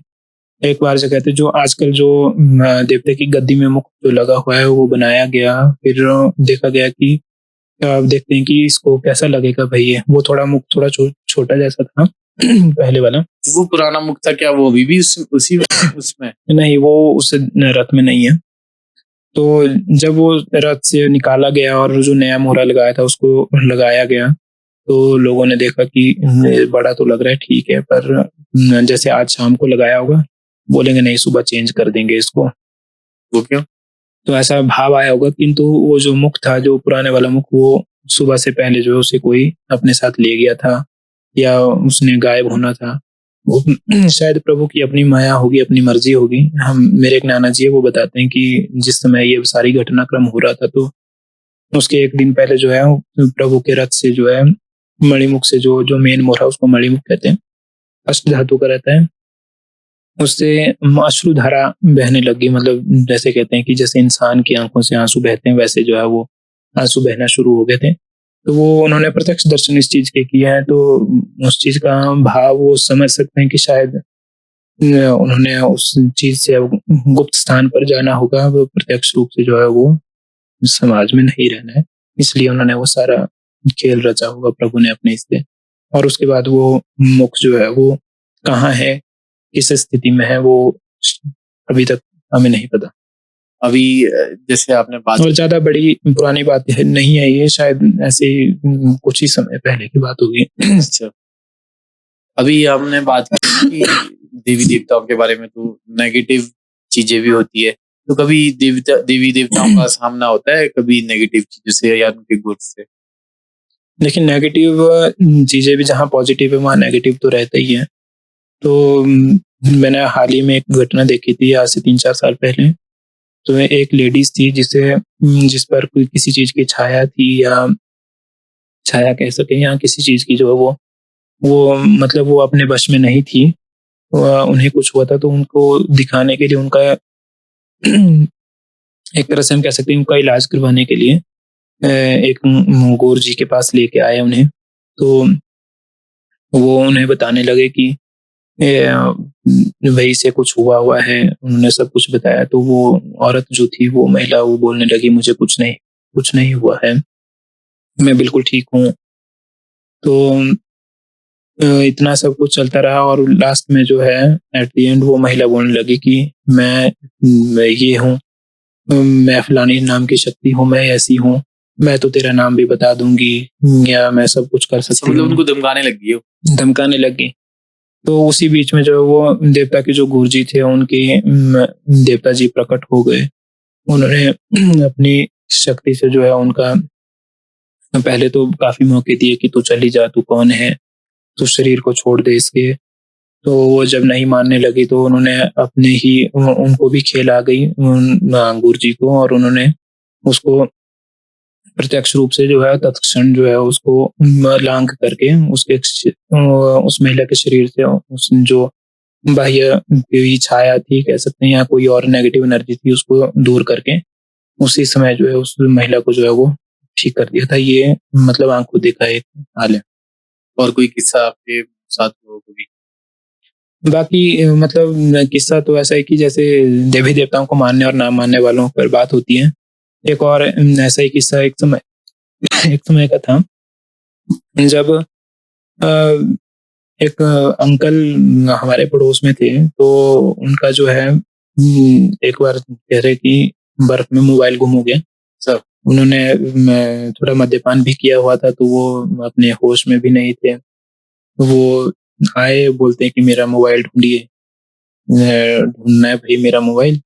तो वो मेरे दादाजी हैं, उनके पास आते हैं, तो बोलते हैं कि मोबाइल ढूंढिए आप। मतलब आपके दादा को दीपता आता था इसलिए आए वो आपके पास? जी, मतलब उनके पास काफी लोग आते रहते हैं, आज भी आते हैं। तो मतलब जैसे कोई चीजें गुम होती है तो क्या उसके लिए भी हेल्प करते हैं देवी देवता? बिल्कुल, अगर किसी चीज ने मिलना होगा तो वो मिल भी जाती है, अच्छा। नहीं मिलना होगा तो वो गुम भी होती है, ऐसा नहीं है। पर वो एक उस किस्से पर कभी-कभी हँसी भी आती है और कभी-कभी विश्वास भी नहीं होता, पर वो आँखों देखा है तो इसलिए उसको नकारा भी नहीं जा सकता। हुँ। जहाँ सच्चाई होती है वहाँ सब कुछ होता है, मेरा मानना ये है। साथ ही उसमें यह हुआ था, उनका फ़ोन जो है वो गायब हो गया था, वो हमने सब कुछ देख लिया। उनके कपड़े, उनके जैकेट, उनकी सारी पॉकेट्स चेक कर ली थी, उनका फ़ोन उनके पास नहीं था। तो वहाँ पर हमारे घर के सामने ही जो है देव कमरनाथ जी का भी मंदिर है, तो वो उनके कुलदेवता भी हैं, उन अंकल जी के थे। वो उन्हें भी कोसने लगे कि मेरा फ़ोन गायब हो गया, ऐसा ऐसा हो गया। उन्हें भला-बुरा या खरी-खोटी मतलब उनको कोसने लगे कि भई मेरा फ़ोन गुम हो गया, मैंने घर कैसे जाना, ऐसा-तैसा। तो उन्हें लाख कोशिश करने के बावजूद ना वो खाना खाने को राज़ी थे, ना सोने को राज़ी थे। बाहर बर्फ लगी हुई थी, मौसम खराब था।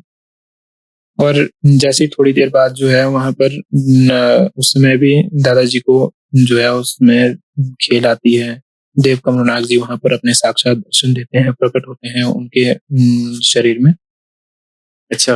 और वो उनके साथ बातें करते हैं, उन अंकल जी के साथ कि भई तूने ऐसा-ऐसा किया है, मेरे साथ इतने वादे वचन किए हुए तूने ठुकरा दिए। तो वो अंकल बोलते हैं कि मुझसे गलती हो गई, सब कुछ हो गया। बस जो है अब मेरे को आगे के लिए आशीर्वाद दें कि सब ठीक होना चाहिए और कुछ नहीं। तो तो मतलब वो देवता ने किया था? तो वो वैसा कुछ चमत्कार हुआ होगा कि शायद उन्हें वो बात जाननी थी, उनको जाननी हो ज़रूरी रही होगी। तो आप मानोगे नहीं, उस समय ये हुआ कि थोड़ी देर बाद जो है दरवाज़ा खुलता है, कोई नहीं था कि और वो खाना-खुना खा के बस हम उन्हें कहने लगे कि अब आप रेस्ट कीजिए, फ़ोन वगैरह देखेंगे कि मिल जाएगा। तो वो बोलते हैं कि चलो ठीक है, अब मैं चलता हूँ घर। तो अब दादाजी कहते हैं कि रहने दीजिए, मत जाओ, यहीं रह जाओ, सुबह जाना, अभी मौसम खराब है। बोला नहीं, नहीं मामा साहब मैंने घर जाना है। जैसे ही वो अपना हाथ जेब में डालते हैं कि मैं घर जा रहा हूँ, वो देवता को दक्षिणा चढ़ाने के लिए मतलब दंड रख रहे थे कि गलती होगी मेरे से, अब आगे ठीक होना चाहिए। जैसे ही उन्होंने जेब में हाथ डाला तो उनका फ़ोन उनके हाथ में था। अच्छा, तो वो उस टाइम तो मिल नहीं रहा था? बिल्कुल प्रत्यक्ष था, तो उन्होंने उसी समय जो मन्नत देवताओं के लिए रखी थी, दादाजी के लिए के देवता के लिए और अपने कुल देवता के लिए, तो उन्होंने उसी समय वो सुपुर्द कर दी कि ये लीजिए। मैं तो बोला इससे अधिक मैंने प्रमाण आज तक कभी नहीं देखा कि एकदम से सामने-सामने ही।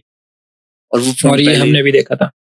तो मतलब ये होता है कि ये सत्य को प्रमाण की आवश्यकता होती नहीं है। ऐसी घटनाओं पर मैं किसी को सुनाऊँगा तो कोई विश्वास भी नहीं करेगा, पर ये स्वयं आँख को देखी बातें हैं, तो इन्हें नकारा नहीं जा सकता। मैं व्यक्तिगत तौर से इन्हें नहीं नकार सकता, क्योंकि खुद देखा है। अगर कोई मुझे सुनाता तो शायद मैं भी विश्वास नहीं करता। तो जब हम जब हम कल्चर की बात ही कर रहे हैं, हिमाचल की बात कर रहे हैं, मंडी, सिराज, पूरे जी। हिमाचल की बात कर रहे हैं, जी, जी। तो अक्सर देखा जाता है ना देवी देवता जो हमारे यहाँ होते हैं, तो इनके साथ बलियां दी जाती है। जी। तो आपको क्या लगता है बलियां सही चीज है कि गलत चीज है, या देनी चाहिए या नहीं देनी चाहिए? देखिए, जो बलि प्रथा है इसका बहुत क्योंकि अभी न्यूज भी आई थी ना कि सुप्रीम कोर्ट ने बलियां बंद कर दी थी, जी, जी, जी। और अभी जो शांत हुई थी उसकी वजह से वो दोबारा से सुप्रीम कोर्ट ने फटकार लगाई स्टेट गवर्नमेंट को कि ये बलि कैसे दे दी जी। 200। तो इसका क्या कारण बता सकते हैं आप कि बलियां क्यों होती है? देखिए, जो बलि प्रथा है वो एक तो इसका प्राचीनतम इतिहास क्या रहा होगा, जैसे हम जो सोचते हैं कि उस समय खाने की चीजें जो काफी कम होती थी, तो इसलिए पशुधन अधिक होता था, तो हो सकता है कि उस तरह से ये प्रचलन में आई हो। किंतु इसका जो एक और कारण भी सामने आता है, उसमें ये भी बताया जाता है कि जो देवी-देवता होते हैं वो स्वयं तो बलि नहीं माँगते हैं, पर उनके साथ जो जैसे मैंने योगिनी शक्तियों की बात की, काली, चामुंडा माता आदि की इत्यादि इस तरह की जो शक्तियाँ, प्रबल शक्तियाँ रहती हैं। कुछ बाण ऐसे होते हैं जो जैसे भैरव हो गए, इस तरह के जो देवी-देवताओं के जो वाहन होते हैं, जिसको हम उनके गण टाइप से समझ सकते हैं। कहते हैं कि उन्हें गतिमान करने के लिए, उन्हें ऊर्जा प्रदान करने के लिए वो बलि माँगते हैं, तो इसलिए उन्हें प्रदान की जाती है। और एक तथ्य इसके पीछे का ये भी आता है कि जिस समय देवासुर संग्राम हो रहा था, ये और महिषासुर का वध जो है माता दुर्गा ने किया था, तो उस समय वो अत्यंत क्रोधित हो चुकी थी। महिषासुर का मर्दन करने के बाद, तो वो इतना क्रोधित हो गई थी कि उन्होंने जो है देवताओं का और देवता जो है उनके भय से जो है वो भयभीत हो चुके थे। तो उन्हें रोकने के लिए जो और वो अन्य जो राक्षस थे वो सब त्राहिमाम करने लगे कि हमें बख्श दीजिए। तो उस समय जो है उन्हें माता ने छोड़ दिया। फिर उन्होंने कहा कि हम आपको जो है अपने बदले जो है इस तरह के जो है वो जीव जो वो प्रदान करेंगे। ये क्योंकि उस समय माता राक्षसों का भक्षण करने लगी थी। जैसे राक्षस खत्म हुए, देवताओं की बारी आने लगी थी, क्योंकि माता का क्रोध शांत नहीं हो रहा था। फिर उनकी स्तुति की गई, उन्हें मतलब मनाया गया, उनका क्रोध शांत किया गया। फिर शायद ये उस समय से भी देवी देवताओं के साथ जो ये इस तरह की उग्र शक्तियां होती हैं, इन्हें शांत करने के लिए जो है इनका प्रचलन अत्यधिक बढ़ रहा होगा। और हमारे समाज में आज भी मतलब बलि प्रथा उसी तरह से चल रही है, शायद जैसे पहले चलती थी। और जैसे आपने बताया कि सुप्रीम कोर्ट की जजमेंट के बाद काफी एक समय के लिए तो बंद ही हो गई थी, पर कुछ समय बाद इसे फिर से खोलना पड़ा, क्योंकि देव समाज जो है इसको स्वीकार नहीं कर पा रहा था। तो क्योंकि उसके पीछे का कारण यही होगा, अब जिस तन लागे सो तन जाने। अब सुप्रीम कोर्ट ने तो जजमेंट दे दिया, जैसे आप अभी बता रहे थे कि अभी हाल ही में शांत महायज्ञ हुआ, तो वहां भी स्टेट गवर्नमेंट को फटकार लगी। पर वहां जब इतना मास गैदरिंग में पीपल में जो आस्था के प्रति जो विश्वास जो लोग इकट्ठा होते हैं, तो उन पर उनको एक तरह से समझाना जो मुश्किल होता है। हालांकि अब धीरे धीरे ये चीजें काफी कम भी हो रही है, क्योंकि लोग ही जो है वो इस तरफ जो है वो नॉन वेजिटेरियन से वेजिटेरियन की तरफ जो है वो बढ़ना शुरू हो रहे हैं। तो मुझे ऐसा लगता है कि धीरे धीरे ये शायद बलि प्रथा हो सकता है कि ये खत्म ही हो जाए या चली रहे कुछ स्तर तक। पर शुरू से लेकर अभी तक तो मतलब जैसे काफी कम ये हो गया, मतलब सार्वजनिक तौर पर अब इनका बलि प्रथा का प्रचलन तो काफी मतलब नगण्य हो गया, कि मतलब काफी कम हो चुका है। मतलब जो कहीं कहीं कार्यवाही में किसी किसी चीज में जहाँ अति आवश्यक होता है, वो वहीं जो है वो बलि प्रथा को जो महत्व दिया जाता है, पहले जैसा तो काफी कम हो गया उससे। तो फिर पॉडकास्ट बहुत ज्यादा लंबा हो गया है और हमारी बातें खत्म हुई नहीं है। जी, कुछ और आप जानना चाहते हैं तो? और कुछ रहता नहीं हमारे। जैसे आपने शक्तियां अर्जन की बात कही थी कि देवी देवता जो अपनी शक्तियां अर्जन कहाँ से करते हैं, तो जाते जाते फिर से एक कोई ऐसा किस्सा जो अलग सा हो देवी देवताओं के बारे में। देवी देवताओं का किस्सा तो देवी देवता अपने आप में परिपूर्ण है, संपन्न है। जब भी किसी देवी देवता का नए रथ का निर्माण होता है, तो वो शक्ति अर्जन करने के लिए अपने तीर्थ स्थानों पर जाती हैं। उसमें से जैसे मैंने आपको बताया कि शिकारी माता के पास भी कुछ जाते हैं। और हमारे सराज क्षेत्र में एक ऐसी जगह है जो शटाधार नामक स्थान है, जो अभी काफी प्रसिद्ध भी हो चुका है। देव शाटी नाग जी का वहां पर मंदिर भी है। उसके साथ ही एक पत्थर है, प्राचीनतम पत्थर है, उसे जोगी पाट कहा जाता है उस पत्थर को। और कहते हैं कि वहां पर योगिनियों का वास है। वहां पर देवी देवता शक्ति अर्जन करने जाते हैं। वहां पर एक पानी का लोटा रखा जाता है, जिसे उस पत्थर के नीचे रखा जाएगा। नीचे रखा जाता है, ऊपर जो है वो पहले मतलब देवरथ के सामने रखा जाएगा। और जैसे ही वहां पर आवाहन किया जाता है योगिनियों का, शक्तियों का, तो उस पानी के लोटे में जो है वो जैसे बुलबुले उठने शुरू हो जाते हैं, जो खोलने लग जाता है। तो इसलिए कहते हैं कि भैया अब इनका समावेश हो चुका है शक्तियों का, और उस पानी को जो है फिर देवव्रत में चढ़ा दिया जाता है। अच्छा। और साथ ही हमारे सराज में, कुल्लू सराज की एक बात है, बुंगाधीश भी कहते हैं उन्हें, देव बड़ा चमाहू जी हैं, हाँ। गढ़ बुंगा भी बोलते हैं वहां को। वहां पर आज के दिन ही देवता का रथ जो है वो बुंगा गढ़ जाता है, और वहां पर शक्ति अर्जन के लिए देवता को जो कार्यवाही होती है वो सारी की जाती है। वहां कहा जाता है कि साक्षात जो मिट्टी, धरती जो है वो खिसकती है, अच्छा। और मतलब थोड़ी सी जमीन फटेगी, और वहां से जो है वो मधुमक्खियां या माहू बोलते हैं उसको, कि उनका झुंड जो निकलेगा नीचे से और देवव्रत में जो है वो चिपक जाएगा। तो वो शक्ति अर्जन का एक विशेष और प्राचीनतम तरीका बताया जाता है बुजुर्गों द्वारा, कि जब इस तरह का कोई माहू या कोई इस तरह की शक्ति कोई देवता के पास आती, तो वो साक्षात देवी देवता का संपूर्ण शक्ति स्वरूप होता है, और जो देवता में शक्तियां प्रदान करने के लिए जो है समय समय पर जब देवता जाते हैं तो शक्तियां वहां से उस तरह से अर्जित की जाती हैं। आपने जैसे बताया ना कि शक्ति अर्जित करने जाते हैं, तो क्या मतलब देवता की शक्ति खत्म हो जाती है जो अर्जित नहीं, देवता की शक्ति खत्म होने की बात नहीं है। जैसे हम ये मानते हैं जैसे उस स्थान का भी अपना एक महत्व रहा होता है। अगर मान लो देवता की शक्ति, जिसका स्थान वहां से संबंध है, वहां वो जाए ही ना, शक्तियां तो चलो एक बहाना होता है। मेन चीजें इसकी ऐसी रहती है प्रमुखता से कि उन्हें वहाँ अपना दौरा होता है वो समय समय कि उन्हें वहां जाना होता है जी, और वहां पर वो कार्यवाही करने का जो वो निर्वहन जो है उस तरह का वो चला रहे। तो इस तरह के लिए इस तरह से जो चीजें दुनिया में, जनता में और सभी भक्तों के बीच में जो ये सारी चीजें बनी रहे, तालमेल बैठा रहे, तो समय समय पर देवी देवता अपनी इच्छा से जो है अपने अपने इन प्रमुख स्थानों के लिए जाने का आदेश देते रहते हैं, ताकि सारी पीढ़ियों को जो है इन चीजों का समय समय पर पता चलता रहे। तो जैसे कि गैप हो जाता है, काफी जनरेशनल गैप होता है, एक हमारे दादाजी के समय का, एक आज का हो गया, और आज की आगे की पीढ़ी का होगा, तो उन्हें तो पुरानी बातों का पता नहीं होगा। तो जैसे कि मतलब जो कुछ चीजें तो अभी भी जैसे लैक ऑफ नॉलेज ट्रांसफर की वजह से जो वो चीजें जो है एज इट इज ट्रांसफर नहीं हो पाती, जो देवी देवताओं के कल्चर से संबंधित है, जो एक्चुअल होगी वो हमने भी शायद पूरी नहीं सुनी होगी, क्योंकि बताई नहीं जाती है। और कुछ चीजें फिर हम अपने भावनाओं से, अपने अनुभवों से जो सीखते हैं वो बातें अलग से होती हैं, जिन्हें हम साझा कर पा रहे हैं आज।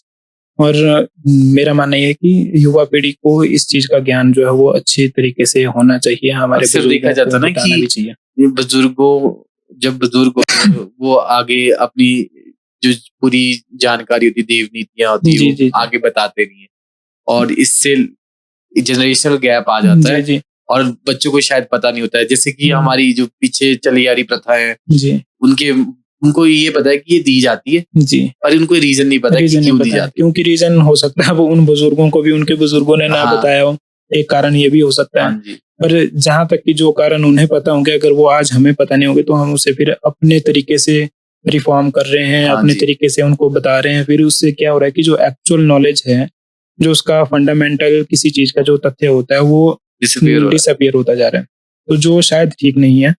तो इसलिए समय समय पर जो है ये चीजें ट्रांसफर होती रहनी चाहिए। पर आज के समय में जो प्रेजेंट जनरेशन है, कुछ तो देवी देवताओं से विमुख जाने चाह रहे हैं कि भाई हमें इतना बंधन, इतना स्वीकार्य नहीं है।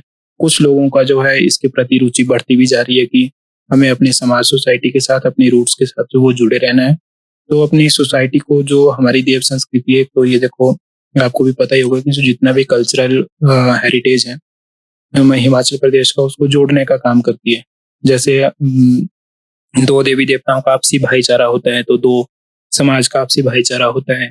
तो आपसी तालमेल जो कुल्लू मंडी का हो गया, चाहे आपके आसपास के देवी देवताओं के साथ संबंध अच्छे होंगे तो लोगों के भी अच्छे होंगे। तो इस तरह से मतलब एक आपसी संबंध जो है वो अच्छी तरह से सौहार्दपूर्ण तरीके से जो समाज की गतिविधियां पहले चलती ये रही हैं, आज भी चल रही हैं, और आगे भी इसी तरह से चलती रहे, ऐसी अपेक्षा करते हैं।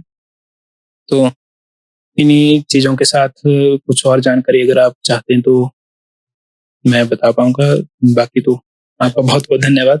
आपका बहुत बहुत धन्यवाद, क्योंकि पॉडकास्ट हो चुका है बहुत लंबा जी, और हम फिर से कभी शूट करेंगे आपके सिराज और आपके मंडी जी, को मैं लेकर। आपको बहुत बहुत धन्यवाद देता हूँ और आई वेलकम यू ऑल कि आप आए सर। आज की सारी चीजें जिन चीजों के जिन चीजों के बारे में आपको बताया है, आप प्रत्यक्षदर्शी बने उस चीज का। बिल्कुल जरूर। विजिट कीजिए। हम आपके हाल ही में अभी मई में हमारे आराध्य देवता श्री चुंजवाला महादेव जी का जो है वो वार्षिक होम होने वाला है। आप उसमें आए, उसमें इन चीजों को देखें जो मैंने आपको बातें बताई हैं। और मुझे ऐसा लगता है कि एक जो निजी अनुभव होता है वो अपना ही रहता है, वो अपने तक ही रहता है। उससे ना तो हम उतने अच्छे से एक्सप्रेस कर पाते हैं, ना तो मतलब किसी को बता पाएंगे। हाँ जी, तो अगर आप खुद अनुभव करोगे तो आप उसका एक अलग आनंद आप उठा सकते हो। क्यों नहीं, बिल्कुल। अगर हमें समय मिला तो हम जरूर आएंगे बिल्कुल। और हम आपके साथ नेक्स्ट पॉडकास्ट जरूर करेंगे। Thank you. तब तक के लिए धन्यवाद। आपने हमें अपना टाइम दिया। आपका धन्यवाद भी। सर।